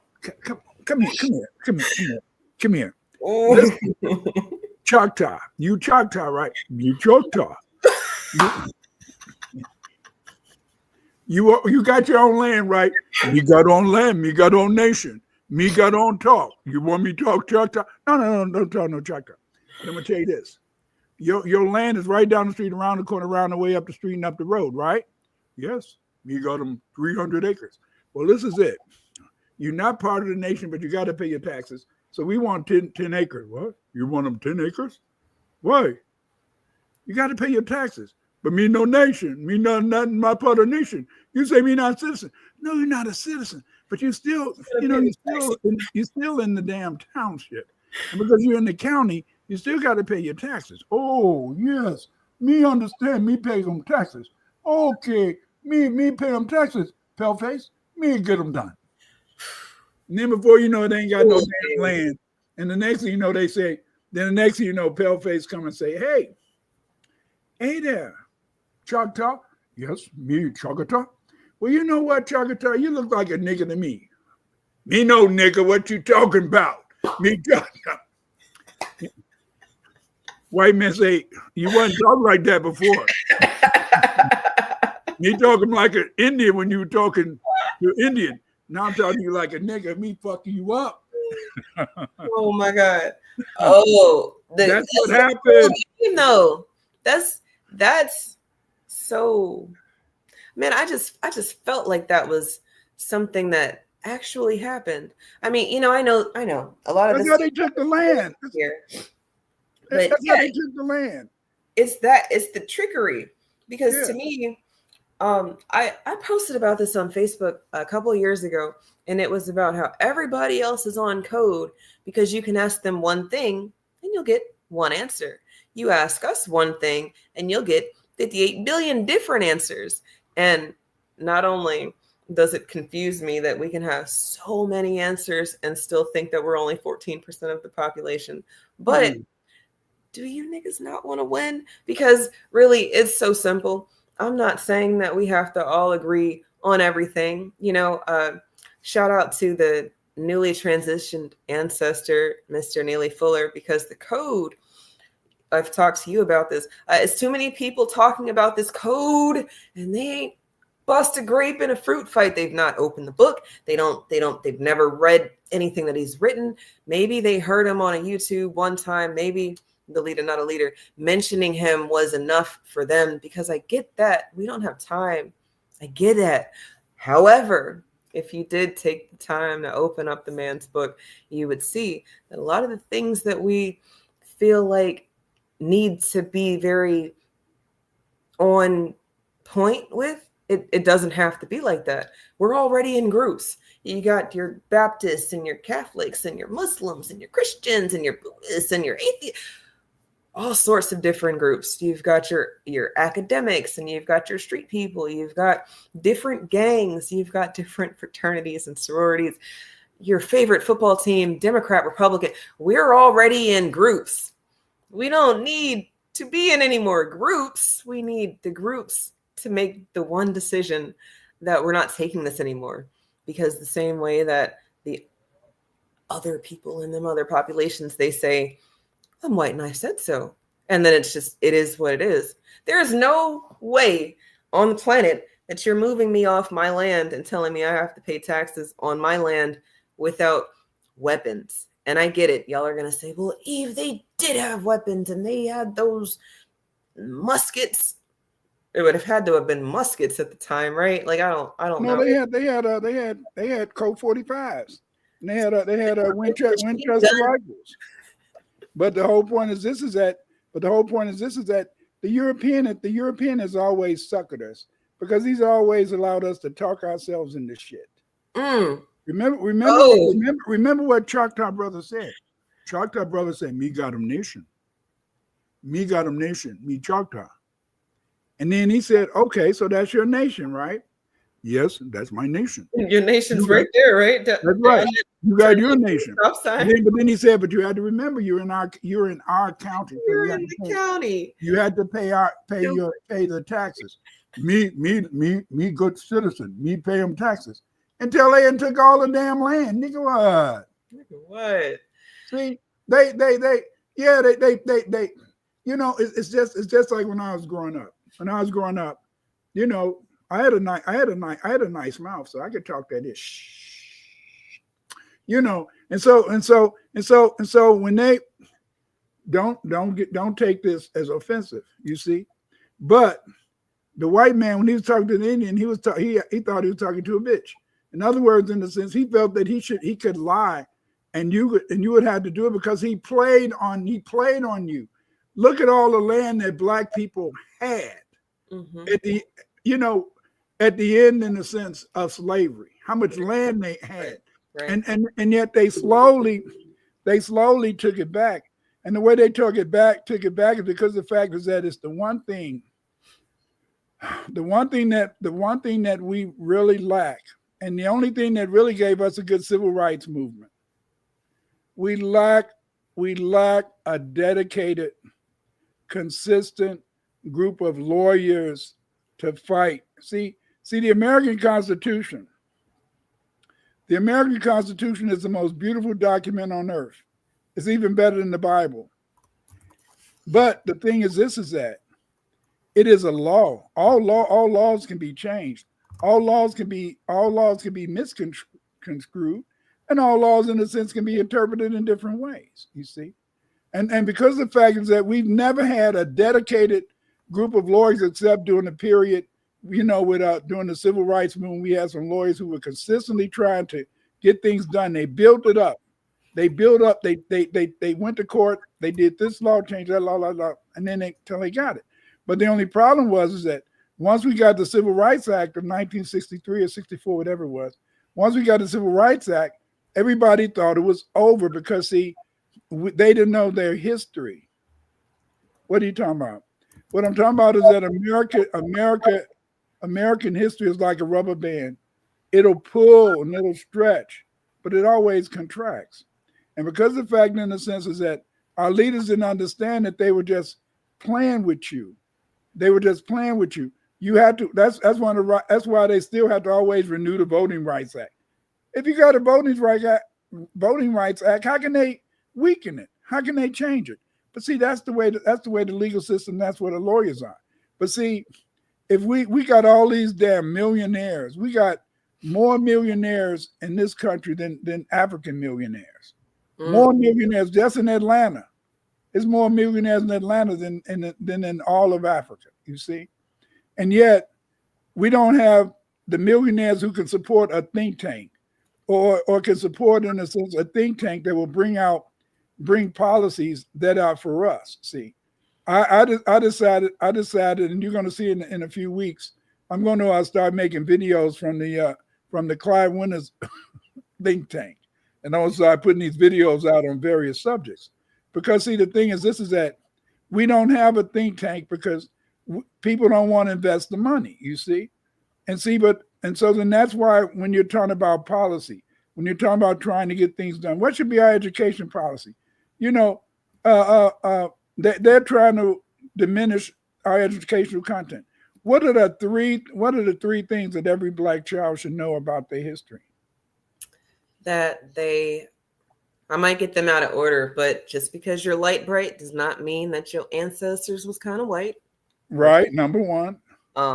That white people hate you, and number two, they want to kill you, number and they create a system called, no, they didn't call it CAIDS. You called it CAIDS, but CAIDS is prevalent amongst us, and maybe we need those specs from the evil, so that we can get off of the culturally acquired immune deficiency syndrome. Yes, because it is the post-slavery trauma syndrome update. This is the update for your lexicon, because you might have thought that there was trauma post-slavery, but I'd say there's trauma during slavery, after slavery, maybe like right up before it with this is my kingdom and I'm good over here and that's your kingdom and y'all be good over there. And then we've got these essentially Blacks all over the place who don't give a shit that these other Blacks are being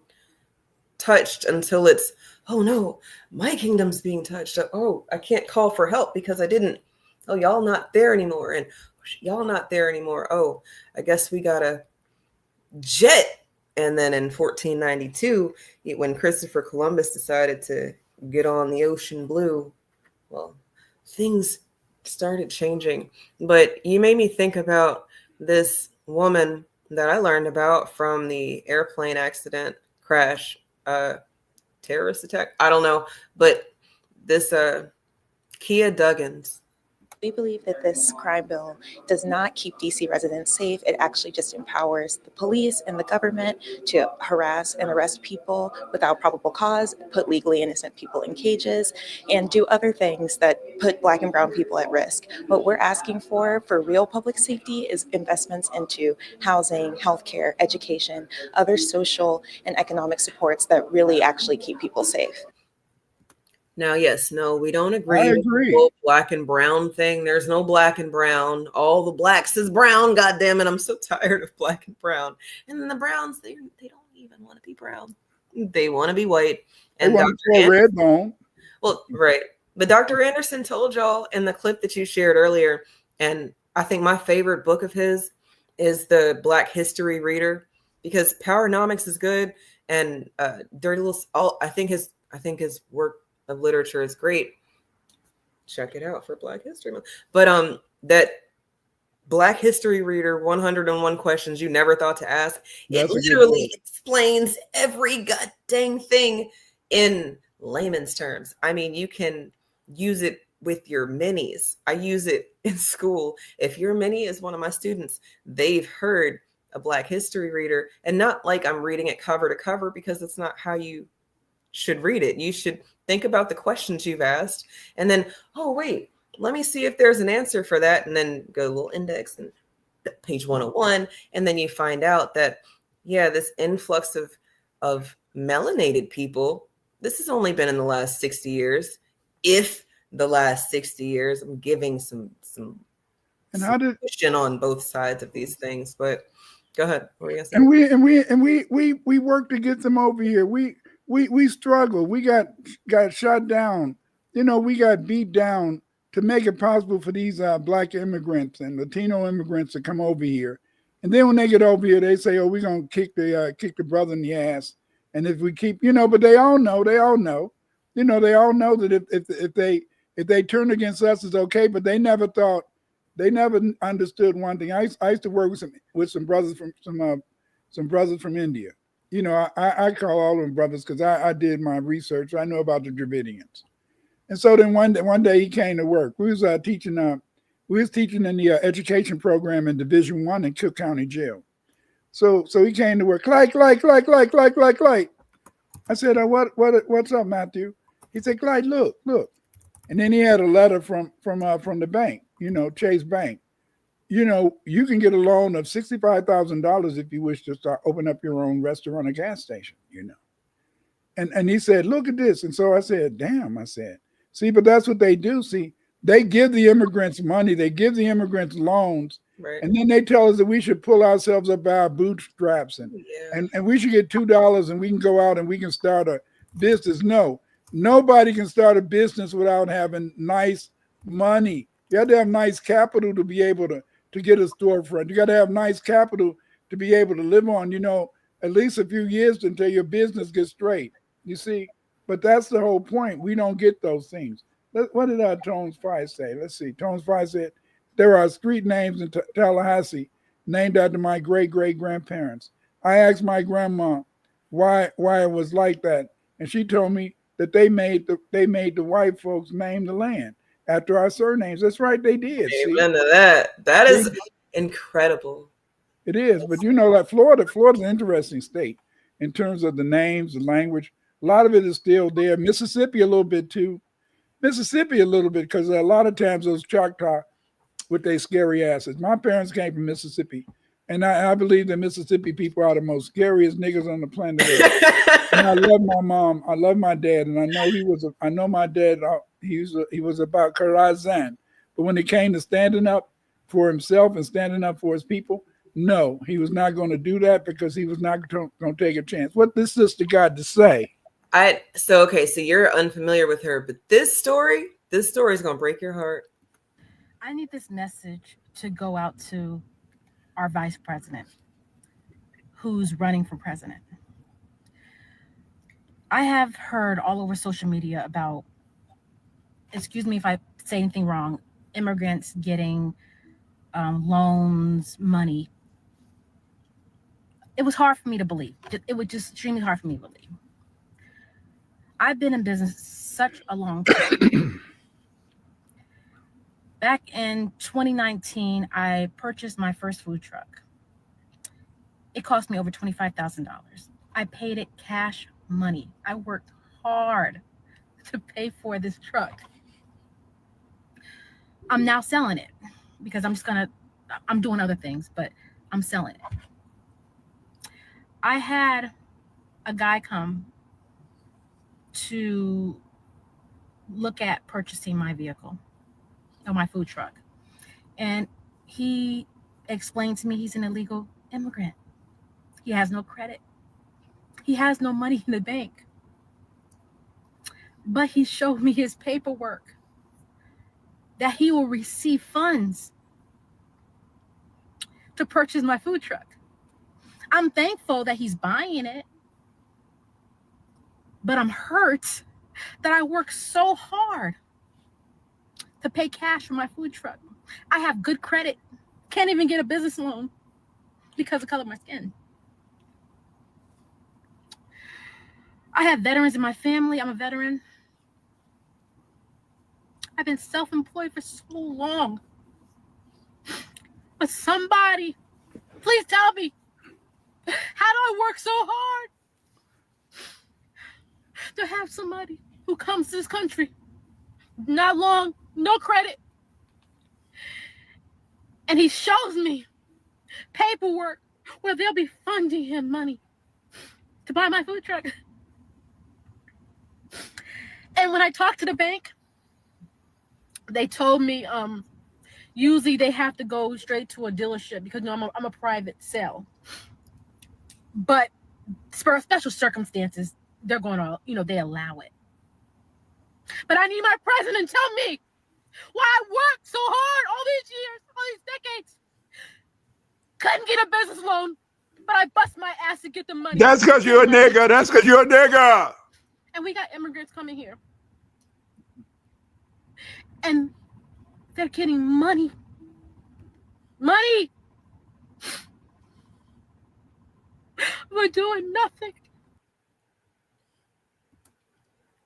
When I saw this, broke my heart. I heard that story back in 1992 when I was working I told you about Matthew. He was an Indian guy. He had the letter telling what he could get. But see, the whole point is this is what you have to understand, you see. What you had to understand is this. What did your mama tell you? Your mama taught you, at least my mama taught me. She said, Clyde, this is America. As a black person, you're gonna have to work twice as hard to get half of what they get. But you see, you got to keep your head up. And then I said, but hey, I want it all. My father said, nigga what? Nigga what? Slap you. I said, what are you talking about? He said, Pop. He said, Clyde. I said, Pops, what are you talking about? He said, Clyde, things are going to change. You just have to move with the flow. He said, you can't change everything overnight. Daddy-o with the word. You had to take it as it comes. And then when the time comes, you grab it and you run with it, you see? And that was the whole thing. Because this is in 1991. I'm teaching in county jail. And Matthews got a letter that he can go start his business. Anytime he get ready, the bank is ready to give him the money. So I've been knowing about this for over what, 91, 2001, 2011, for over 30 years, see? Right. But see, that's the way it is. But see, that doesn't mean you should let that hold you back. What it means in a sense is that you still have to find a way to overcome. You see, right. That's what make us, a very resilient people. That's one of the things about this whole idea about trauma. Like one of my I'm working with this wonderful student. Yes, and she's writing her dissertation on trauma. She's writing her dissertation on trauma. And so we have a lot of good conversations about the trauma that comes from family. She's the one that allowed me to understand that when W.B. Du Bois talked about the double consciousness, he was really talking about disassociation. That is kind of mental disassociation in a sense, even though we just take for granted when we talk proper around white folks, and then we change up when we get around our own people. But that is a sign of trauma. That is a sign of disassociation. And I mean, damn, boy, Sandra, stop. I'll see you next Tuesday. We're on your dissertation. But Sandra, she's telling the truth. But I didn't want to think that the whole idea of double consciousness from W.B. Du Bois was a case of disassociation. No. I thought that was just the way we shucking and jiving to get things from white folks. But no, yes, it's shucking and jiving, but it was still disassociation. It was still like when your buddy made that video and she put that mask on, like yes. They live. That's what it is that we're always wearing all these masks, but at the same time, you see that's the whole point. See, I can wear a mask a little bit better than you, because if I push you far enough, you'll say, I'll fuck you up. And then that white man will say, yo, little tiny ass, what the hell are you gonna do? Well, I get my man to come up here and he gonna fuck you up. And if he don't do it, he ain't getting no. And if he don't do it, amen to that. Amen. Come on now. But most of the time, y'all say, no, I'm not gonna sit in, because I don't want I want him to be laying next to me tonight instead of sitting in jail downtown in the precinct, because I sent him on a mission. Because he will go and do it. He will go down, he will go and he will do it. He will go to that, he will go to the job and get arrested. So no. So you don't want to send him on too many missions. Don't know, because if you got one like mine, they've been waiting for the okay. And from our parents, who I think that our parents were more reserved than we are as parents. Good night. Go ahead. But it's when I told y'all that during the day, I'm happy with it being loud. Our minis know that when it's light outside, it's time to play, time to have fun. When it's dark outside, it's time to quiet down. I try to have it like library rules with the light and the dark, and then everybody's kind of aware of our surroundings, because we kind of live in a busy area. But it's I want the noise, I want the interaction, I want to know that they're alive and doing things. versus some of y'all are cool with your kids in the room on tablets and devices, and the programming. Oh my gosh, the programming. They lost their devices, their device privileges when one or both of us, I think maybe both of us had a situation where we came in the room and they're asleep, but they're asleep on the tablet and it's just going through videos, it's just on autoplay. But because it's 2:00 in the morning, it's like, y'all remember like BET Uncut? Boom, it switches to some weird ass shit. And back in the day, it was all sex related. Now it's like, it'll be something that seems like a child show. It's got kid characters, but the voices in the background are doing that they evil thing. Yeah, we're taking pills and pills. And I didn't fuck my mom today. And it's like, whoa, what the fuck is that? And I'm looking and it's on YouTube Kids. And it's like, yeah, this is why you can't just have it free range, because free range, I mean, I might as well just let you go be feral, let you out the house and put a little doggy door in and you come and go and bring fleas in the house and dirt through the decency and the cleanliness that we know that we're known for would be out the door. They want us to pick up the stereotype of them ghetto.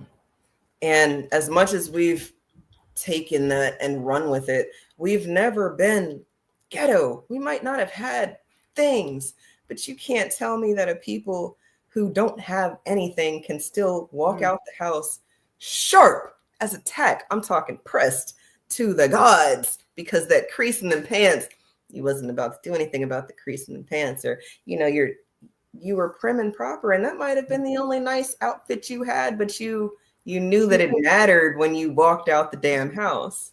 And see, that's why the CIA, a lot of people think it was the Jamaicans who were able, in a sense, to do the crack epidemic. But I'm going to always believe that the crack epidemic was really, in a sense, manufactured by the CIA, because it was a way, in a sense, that they were able to deny us. It was a way, in a sense, for them to put us into a dream state, and we were in a dream state for 10 years during the crack epidemic, and because of the fact, in a sense, they just used the Jamaicans. Say, hey, Jamaica man, hey man, you go take this down there. Will you go do this? Yeah, man, and me want to go do the Holy Land, and me need a little man. Okay, and if you don't do this, we're gonna shoot your ass like we did the rest of them. Because they didn't play with those Caribbeans. Those Caribbeans who was talking that Black Power. What's his name? They killed so many of them. They killed the black scholars. They killed what's his name? The main Rastafari. They did not take a chance. I saw this video a few months ago, and this guy was talking about that he's the one who took the gym shoes to the brothers, the singer, that had the stuff to give him cancer. And he said he would call him up every now and then just to see how it was working, But see, this is just to show you how diabolical these people are. He's talking about Bob Marley. Yeah, Bob Marley. How diabolical I know what you're talking about. Okay, yeah. And he bragged about it and stuff, Right. He bragged about it, but see, that's just one person. That's just one person. Mm-hmm. But they couldn't get James Brown. Mama brought this stuff. Bring me that hickory stick. Hickory stick. Jay Brown said, I don't know what you niggas doing. I'm just singing, baby. You don't have to kill me. Hickory stick. Let me do my little dance and shit. Come on. I'm sorry. My apps. It's crazy you bringing up James Brown. Yoshi hit me up after the show. We got to talk about what we talked about. But there's an interview with James Brown, and it reminded me of Michael Jackson on Oprah. And then in recent times, there's an interview with Kanye and Elon Musk.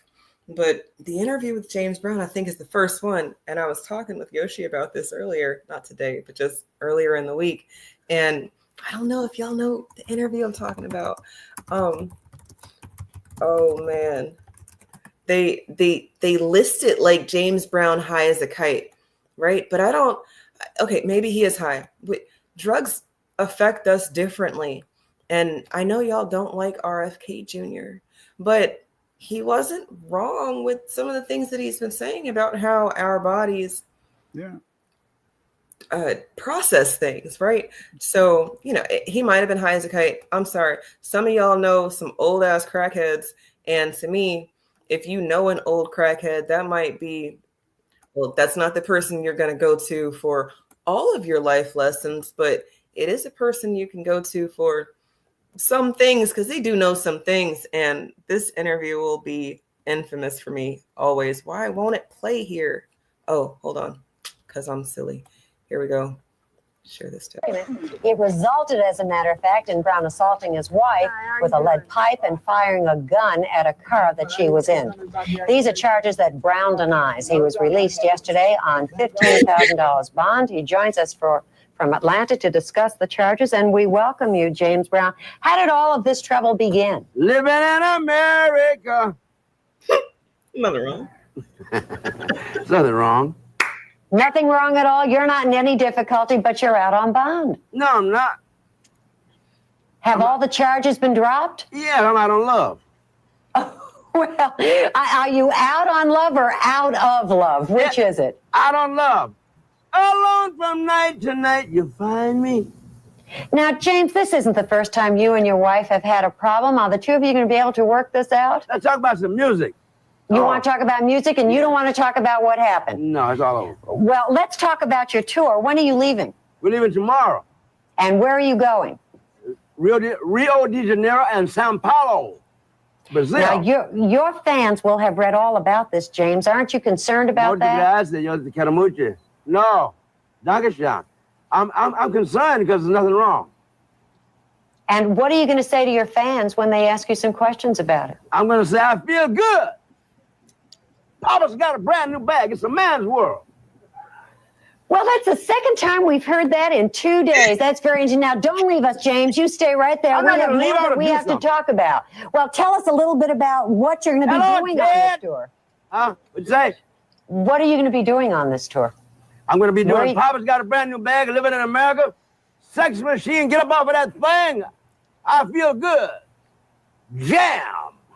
Now, I understand that you have already, James, I have to ask you one serious question here. I understand you already have started divorce proceedings. Does that mean that you're now eligible? Yes, I'm eligible. I'm singing. I want to mingle.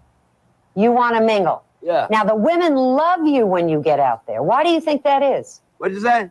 The women love you when you get out there. Why is that, ladies? Well, I'm asking you. Huh?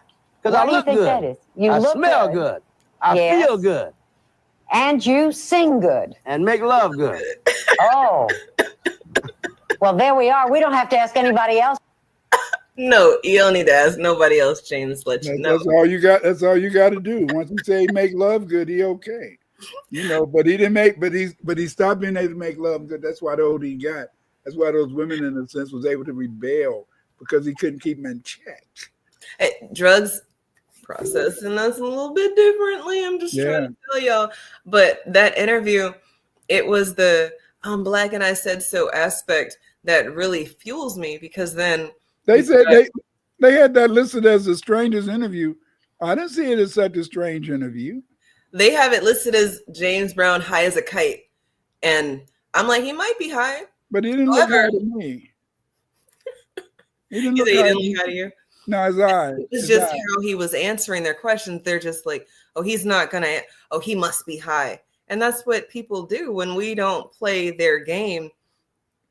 We're crazy. We must be on drugs. We're high. Y'all got people saying that people are clones, and I don't mean y'all, you, Dr. Winters, as much as we have talked about clones, but some people are out here saying that. Because this person is talking so drastically different than how they used to talk, that it's a clone. And I'm like, oh, this is where we are. The age of the machine. Shout out to the leader, not a leader. But it's crazy how full circle things can be.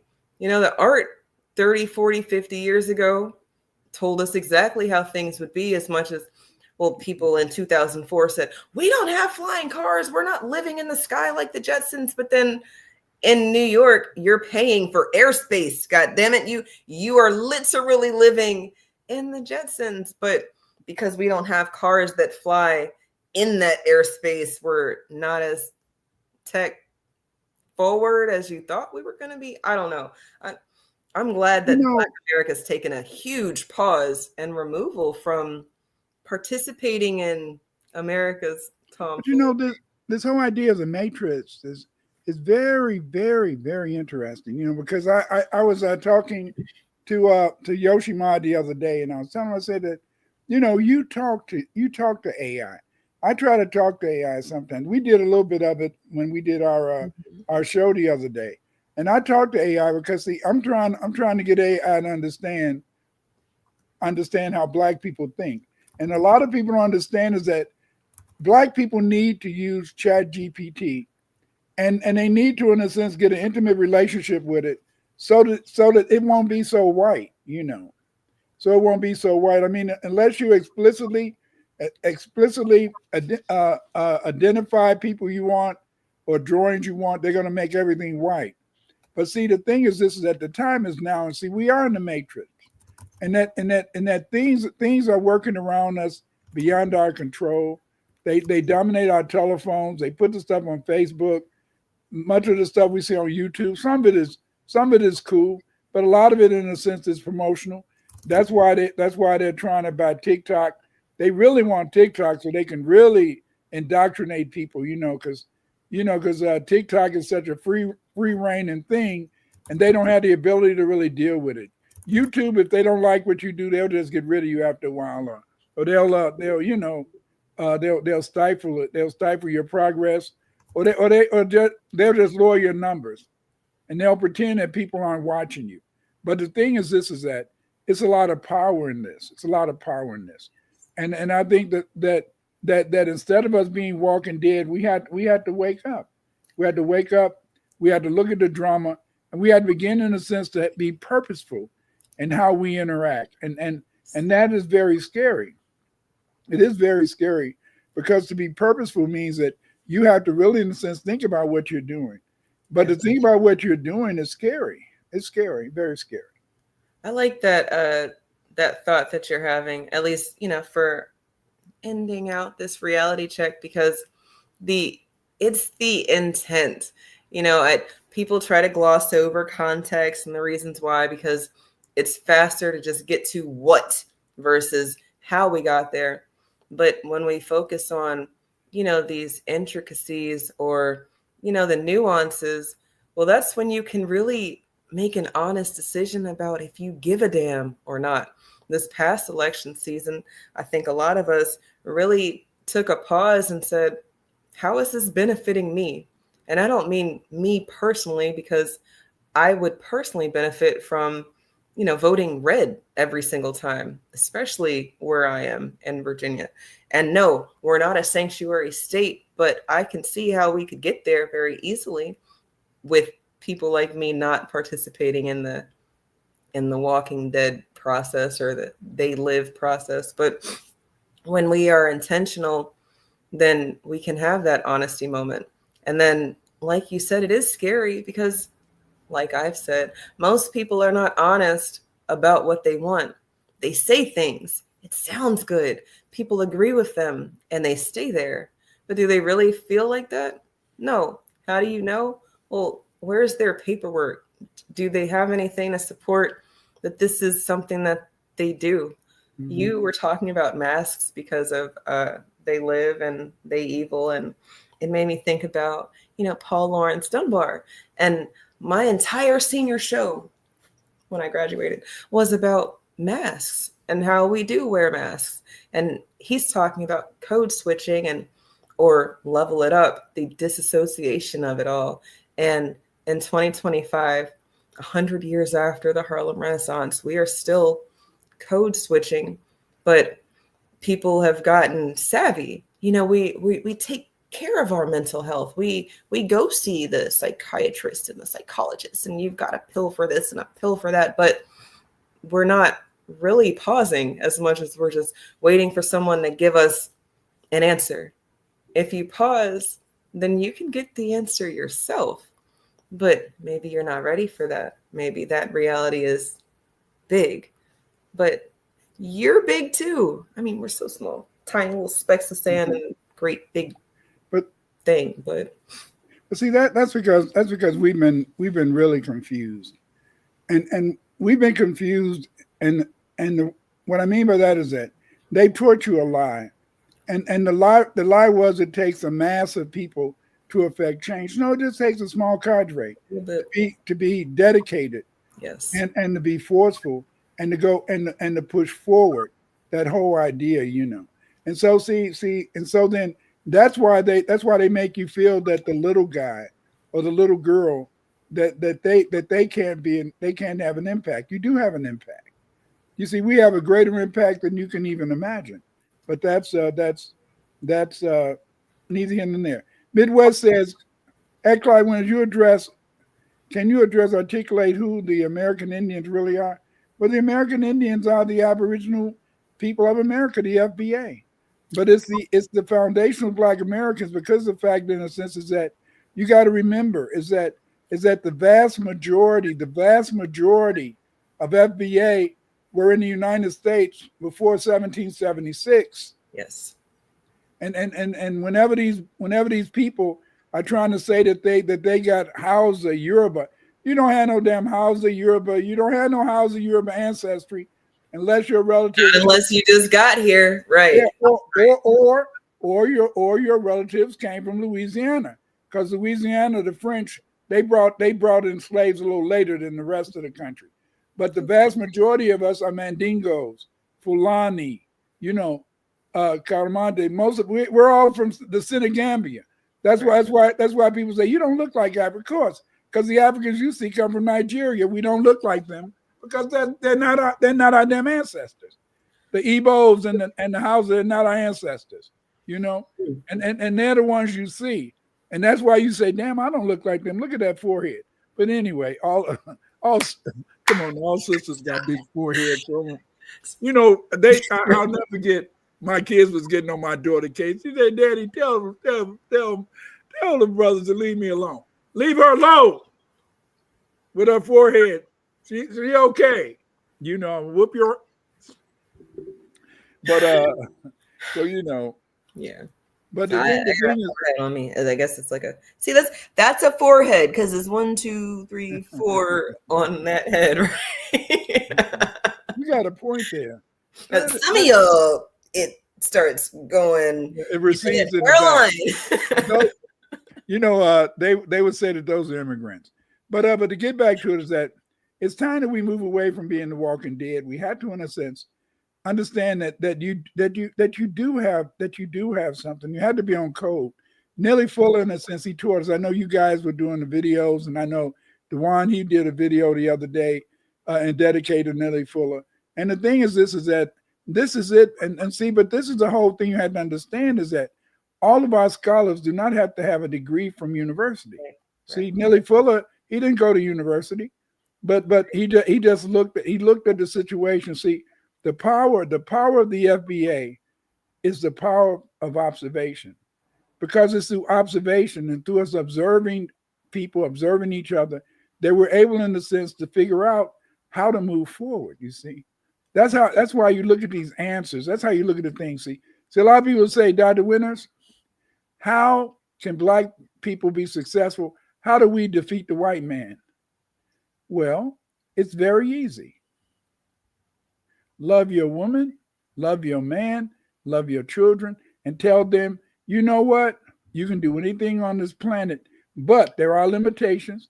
You will find roadblocks, but if you work hard enough, anything is possible, because God controls this planet.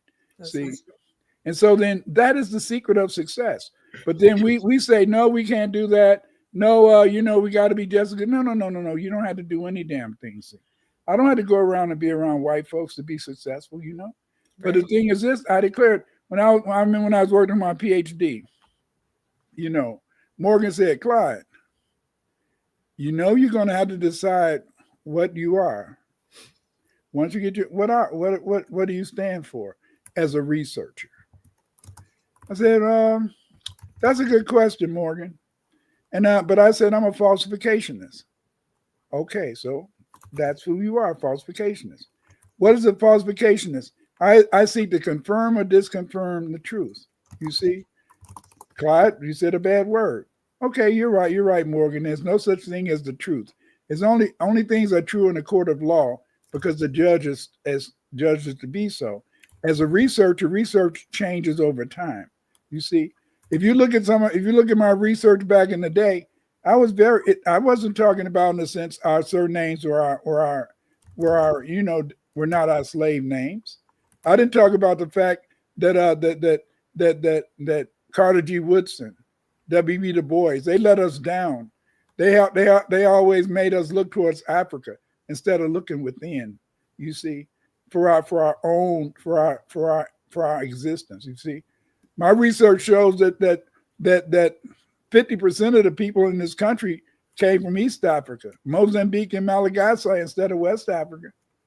Many people don't even know that. Most of our ancestors either came from the Senegambia or they came from East Africa, and so then this because the fact is that's where the white man over here, he went to get the slaves the cheapest place he could get them. And that's why he didn't always go to the coast. That's why a lot of us look kind of Asiatic, have a lot of that Asian look because of the Malagasy, Mozambique origin and stuff. And that's the thing that's very important. Let me see, what did you say, Eve? Just letting Midwest know about Cactus Hill here in Virginia. That's not the yellow man, sir, and that's not the white man either. It's when their scientists start documenting things, but then they can't make the math who was here. This brother made a video about that shit, and I'm still waiting for the video. I had so many people film me for videos and documentaries, and they don't want to. I don't know what they do with it because we talked about Cactus Hill, but the thing is that it's the beauty of it, it's the love of it. But the most important thing is to understand is that the Walking Dead has become to be risen. We've risen, and see that's one of the reasons why they hated the fact that they couldn't get us to just walk in line and just go vote for Kamala. They couldn't get us in the sense to even go vote for Trump. We sat on the damn couch. I'm so proud of our people. I'm a couch potato. Now I'm a couch voter, and I'll vote again, and I'll vote again and again and again by saying fuck all of y'all because we can make a difference. And how do we make a difference? I'm sorry. My son, one of my sons will probably call me tomorrow. Clyde's dad, stop all that damn cussing on the radio. I got that bad. I cuss too much, you see. But the thing is is that love, honor, respect, and purpose. Those are the things that you have to always stand on. Love, honor, respect, and purpose. Those four things are easy. It don't take you having $1 million to do that. See? It's true. But if you love your woman, if you honor your woman or your man, if you love your children and you honor your children, yes, you honor their little mini asses. See? Because why? Because see, that is our future. See, family, our future is not just being Black power. Our future is being powerful parents. Because see, when your kids see that you stand up for your people, when your kids see that you love your people as much as you love them, how can they help but love their people? Absolutely. How can they help but want to bring up their race? Absolutely. You are going to program them whether you like it or not. And right. If you've given them the comfort or the illusion that, being secluded in their room on their device is okay because they're not bothering you, they're not in your head or in your face or whatever, then like Midwest says, scientifically, the first Americans derived from Asia. See, this is what shows when you're ignorant. Midwest, I just want to ask you this question. The Beringa Passage was under ice for 125,000 years. And yet we have evidence of people living in North America 50,000 years ago. So yeah, are you talking therefore, about those people who walked across the ice path? We talking about those people, or they couldn't come over here. But he's talking about people who walked from Asia. We Right. know that the North Americans didn't come from Asia because the ice blocked them, but we know it was Americans over here. We know that 130,000 years ago, it was some brothers eating some damn mammoth in California and Virginia. Mammoth steaks. I want one of them suckers. I'm saying I never ate no bear. You know, forget you, Tariq. I want some bush meat. Go to hell, Tariq. I want the bush meat that they used to eat back in the day, and that was mammoth steaks. I'm sorry. Hey, family, don't pay any attention to me. See, that's it. All of y'all remember this is that, yes, I've written 50 books, probably about 600 articles, many of them peer-reviewed. But the point is this, is that just remember, I'm just Uncle Clyde. I'm an old nigger. And you know how it's old niggers. Sometimes we say stuff. But you don't have to be it. It's going to be okay. Because guarantee you that if you don't fight, you will be fucked up all your life. Absolutely. Yes, ma'am. But anyway, I've been talking too long, and I'm sorry. I went over time. Did you want to give a closing statement about The Walking Dead? Just stay woke, right? But no, really live, because we only get once this time. I mean, you might get another time next time, but why are we so controlling over our time that we don't have? You know, we need to worry about the time that we do have and what we can do with it. So I appreciative of the conversation tonight. And even with the people in the chat, Midwest, you really should tune in to Dr. Winters on a Thursday when he is going to be, you know, educating the masses for free at that. But that's more of a tomorrow show. Tonight, you know, just like Midwest ancestors of the Lenape came here 30,000 years ago, according to tribal history. No, you're full of shit. They don't have no tribal history going about 30,000 years ago. In fact, the Lenape, whenever they say hello, they say Niji, baby, Niji. Niji is a damn fucking Mandingo word for hello, dumbass. Study, learn, buy my books. There you go. Buy his books. It's Black History Month. Yes. He says, Clyde, your DNA says a different story. My DNA say I'm a nigga. My DNA says that black motherfucker, he got it. See, here's your problem. You don't understand, baby ghost. You don't understand is that the same DNA that Africans carry is the same DNA you carry, because we were the ones who populated the earth. Mm-hmm. Most of the people over here carry the R1, but now they stopped saying R1, and then the white man said it's not really R1, it's C. No, it's R1, nigga. What? Nigga, what? R1 is mainly, in a sense, from the Senegambian region of West Africa, because most of us came from the Senegambia back in the day. When they came over here, R1 was the DNA of Anzac boy or Anzac girl was a baby 10,000 years ago. 22% of FBA still carry R1Y chromosome. See, they can't hide the history from you. We were here, and we gonna be here. That's right. They gonna deport me. They're gonna deport me from Chicago to Mississippi. Yes.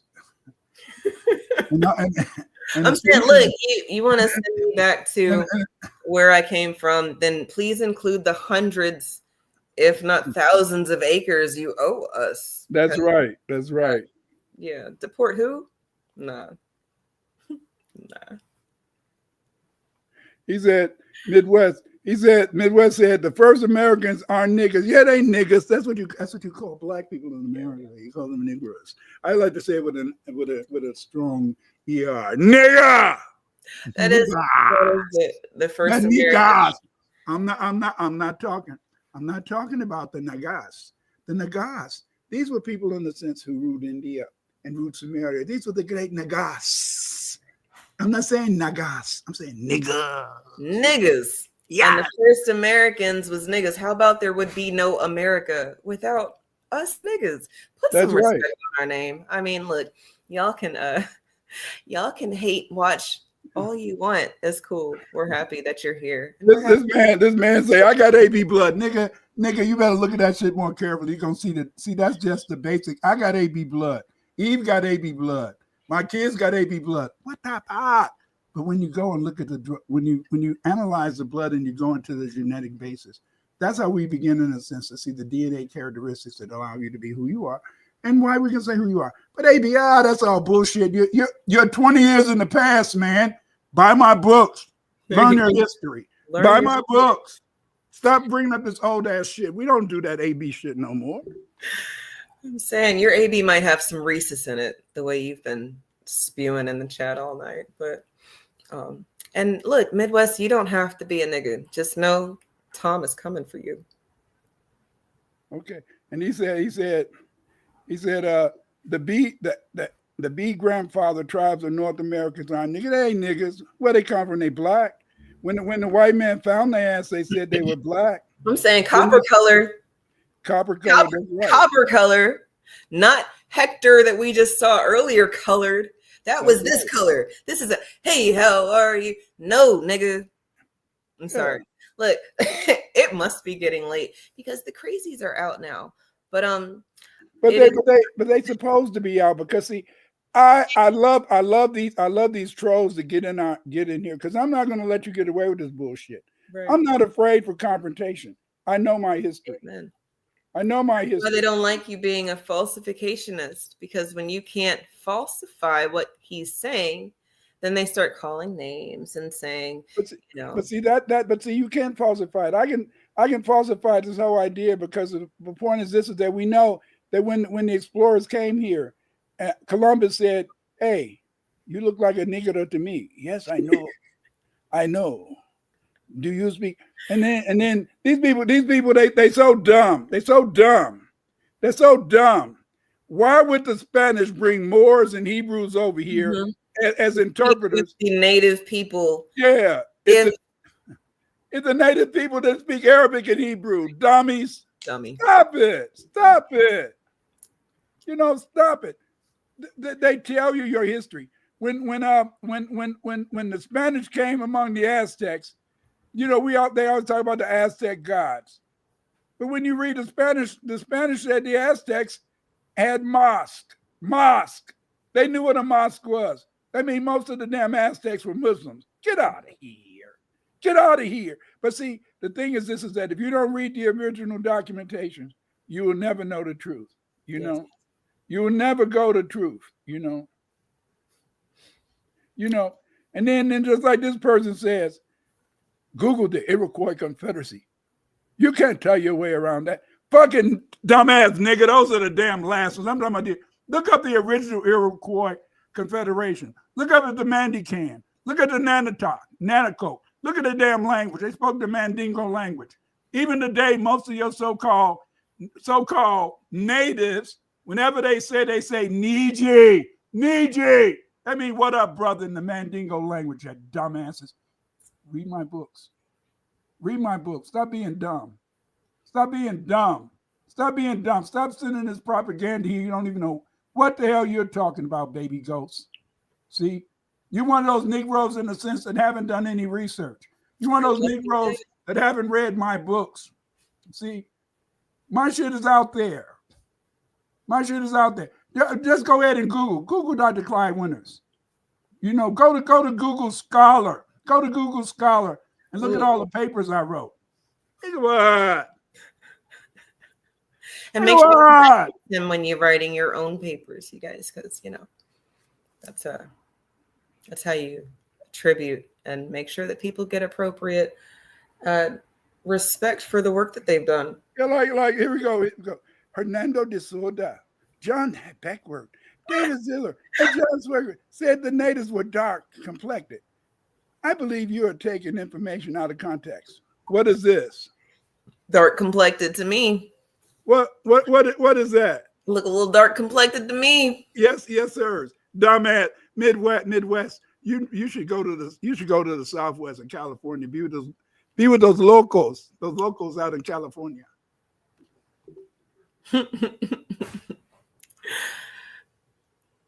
Oh no, baby ghost, you might be the Walking Dead, but that's okay because this reality check must have been specifically for you. And I told you, Dr. Winters, every time, we might not reach the masses, but there's gonna be one. There's gonna be one that the reality check smacks them so hard that they don't want to have the honesty moment. Yeah. And that's okay because we're not going anywhere. And see, and the difference between the other brothers and sisters is I've done my research. I've read my books. I've read my articles. You see, I can do it. I can say it. Hello. Anyway, this is it. Eve, thanks again. Let's get to the topic for next week soon. Yes, sir. And young people, don't be a member of the Walking Dead. Teach your children. Hug your child. Let your child know you love them. If your child knows that you love them and you're proud to be Black, you know what? They're going to love themselves. Amen to that. Absolutely. And they're going to be able to be fighters and warriors. Yes. And this guy says, wow. This guy says, Clyde Winters is a Black supremacist. Take information out of context. Just like Ivan Van Sertima. You're damn straight. I'm not a Black supremacist. I'm an Afrocentrist. You see, therefore, in a sense, I look at things from an African-American conscious, not African American. You see, Midwest, we love white people like you or uncle or coconuts like you because we need you because see, you're what I'm out here to kind of help. I've written in articles. My article is about the AIDS virus, yes, culturally acquired immune deficiency syndrome. Many Black people hate themselves. Many Black people, in the sense, they'd rather be an Indian, an Asian, or more anything but FBA. But I'm FBA all the way. I'm not ashamed. I'm not ashamed of my slave ancestry because I know that we're the only slaves on the planet Earth that made every invention that runs this damn fucking world. This world would not be nothing without the FBA former slaves. Amen to that. We made the damn machines work in the factories. We made the resistor that every in a sense electronic device uses. We made the computer work. We made the telephone work. We made the light bulb work. Nigga, what? Nigga, what? That's a beautiful note because the fact that Midwest and Baby Ghosts have been having all sorts of typo issues in the chat, but then they have books of their own. I don't know if anybody needs to be learning from you. You might need to just be quiet and soak up the game that he's giving you for free. Because he does have classes. You could pay to get this work, but you won't. So Thursdays. That's right. Join me on Thursdays, Baby Ghost.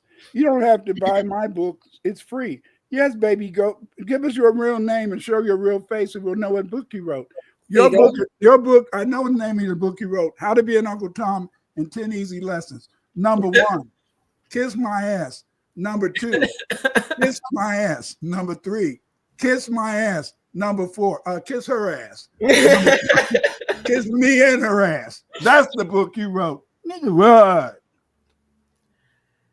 Baby Ghost. Baby Ghost. Can't take anybody seriously that calls themselves an infant, but that is where we are, listening to people who just got here, right?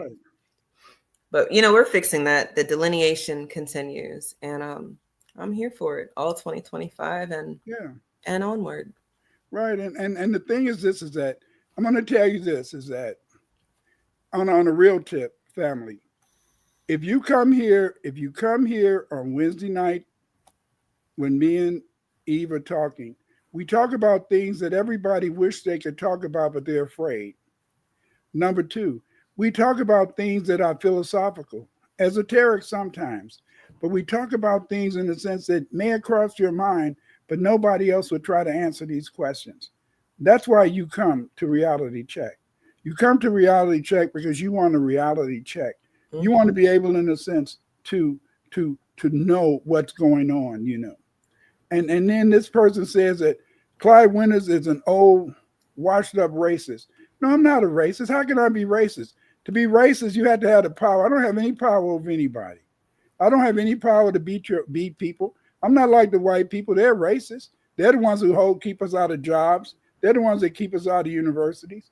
They're the ones in the sense that they keep us from being able in the sense to be treated fairly. They're the ones that give everybody else money and not us. The white people are the racists. I can't be a racist. I can't be a racist because I have no power to hurt anybody. That part. See? But you see, Baby Ghost, your problem is that you're talking to a real Afrocentric scholar. You see? I've been in the trenches, you see. You will find my articles in peer-reviewed journals, baby. You'll find my genetic articles in peer-reviewed journals. I have over 50 books out there. See, I don't need any validity from you. You see, but the point is this: is that I made my life mission to show our history. I made my life mission to show our troops. You see, that's why I didn't just talk ish on YouTube or just make videos. I've written research articles. You know what research articles are? You see, go to the scientific journal base.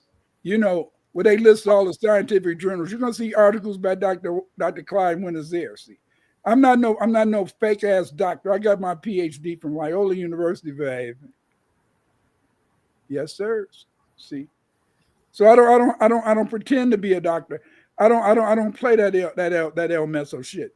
But at the same time, you see, I'm Brother Clyde, baby. See, I'm a brother from the roots. I'm sorry, my family didn't have that type of money. I couldn't be Boulay. See, my wife would have whooped my ass. I was married for 50 years, and that lady would have beat the shit out of me if I was Uncle Tom like you. See. She would haunt me now, but I can sleep at night because she's not haunting me because she know I love my people. I love my race. See, and that's the name of the game. Love your people, love your race, love your children, love your wife, love your husband, love your girlfriend, love your boyfriend. When our children see us in love with each other, how can they help but love other black folk? See, mm-hmm. That's why the white man always wants to put us in turmoil. That's why the white man keep us out of work. That's why the white man put burdens on us so that we can't be able to relate to one another. So that our children will see us suffer and say, I don't want to be like him. I don't want to be like her. See? But when they see you hold your wife or they see you hold your girlfriend, I didn't say grab her around the neck. I said hold her gently. Pull her to your chest.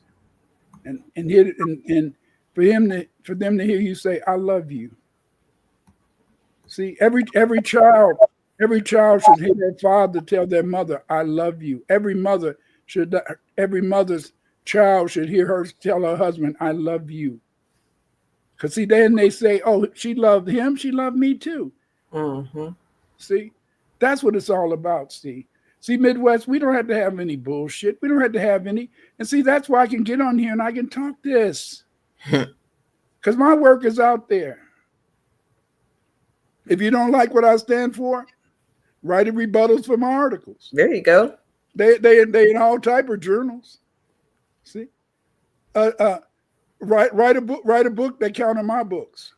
See, but I'm here in a sense to teach my people to love each other. I'm here to teach my people to want to be with each other.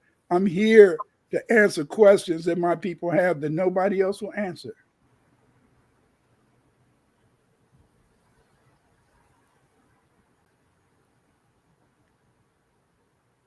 See, check it Baby out. Ghost, saying that the world agrees with you and not Dr. Winters is not a winning argument over here because the world has been lied to. And you're just going to have to take this reality check like a champ because nothing that you say is going to be able to debunk the fact that I can trace my ancestors here to 1700s on both sides of my family. And nothing you can say is going to change the fact that they stole land from my family. So yeah, I got red undertones. Who the fuck cares? I'm Black. And because I'm identifying as such, I find that it has given me a foundation that means that you can't really move me off of my position because I said so. Yeah. I'm Black and I said so. And, you know, as much as I'd love to, I love your energy, Dr. Winters. I have to teach in the morning and I can't do the I'm sorry, I'm retired. So I'm sorry.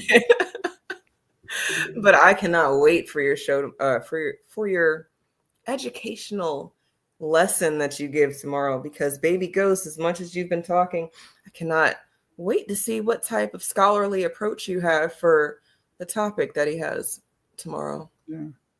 And again, but like I said, I pity the fool. I pity the fool. But see, that's the beauty, and that's the beauty, you see, is that I say stuff, but I don't leave my people out there to not have a place to run. They can run and they can get my books. They can get my articles, you see. They you know, they can go and get them, you see. And that's the beauty of understanding, you know. See, you can go to Google Scholar, just put in Clyde Winters, and now you go to Google Scholar. And that when you go to Google Scholar, see, you know,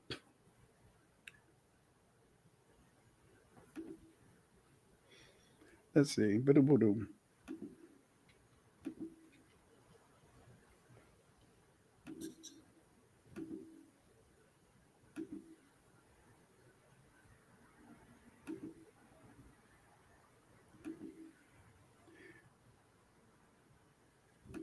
See, just go to Google Scholar, get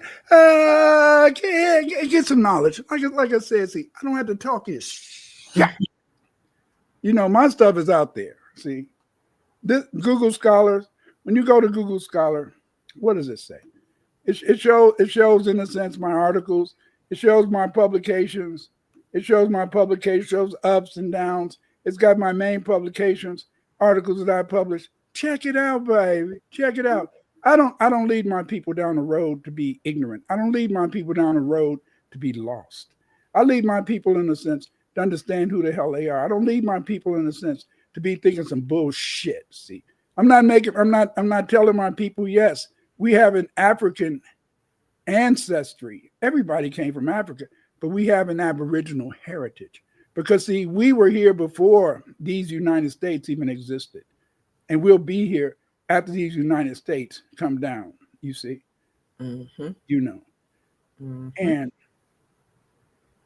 that's the name of the game, you see, and but everybody, learn, study, teach, each one teach one. Come to YouTube, check out these videos, learn who and what you are, then you won't be lost. You see? Amen. You won't be lost. But anyway, let's call this evening. And I appreciate everybody showing up. Again, in a sense, we'll see you guys here next week. Same time, same place. That's right. So if you're not going to speak up, support the ones who do.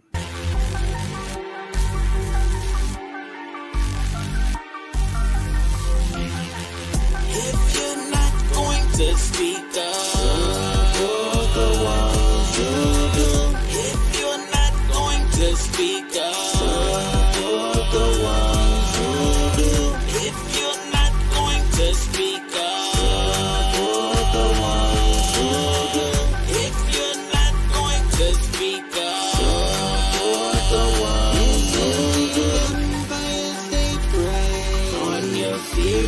and I stay away. Vampires, they prey on your fear. Control your atmosphere. Take your energy. Don't let them suck you. Control your atmosphere. I am you. Control your atmosphere. Don't take your energy. Don't let them suck your energy. It's a distraction away from me. I am you and you are me. If you're not going to speak up, support the ones who do. If you're not going to speak up, support the ones who do. If you're not going to speak up, support the ones who do. If you're not going to speak up, support the ones who don't follow nobody but yourself. Don't follow. I said nobody but yourself. Don't follow nobody but yourself. Don't follow yourself.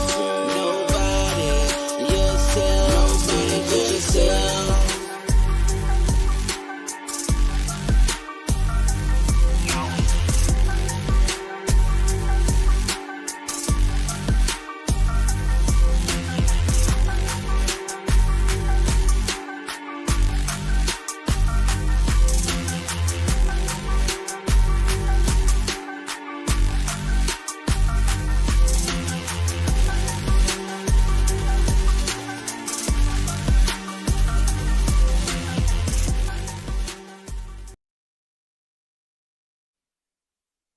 The only thing that can save you is be one, be one, be one. To fight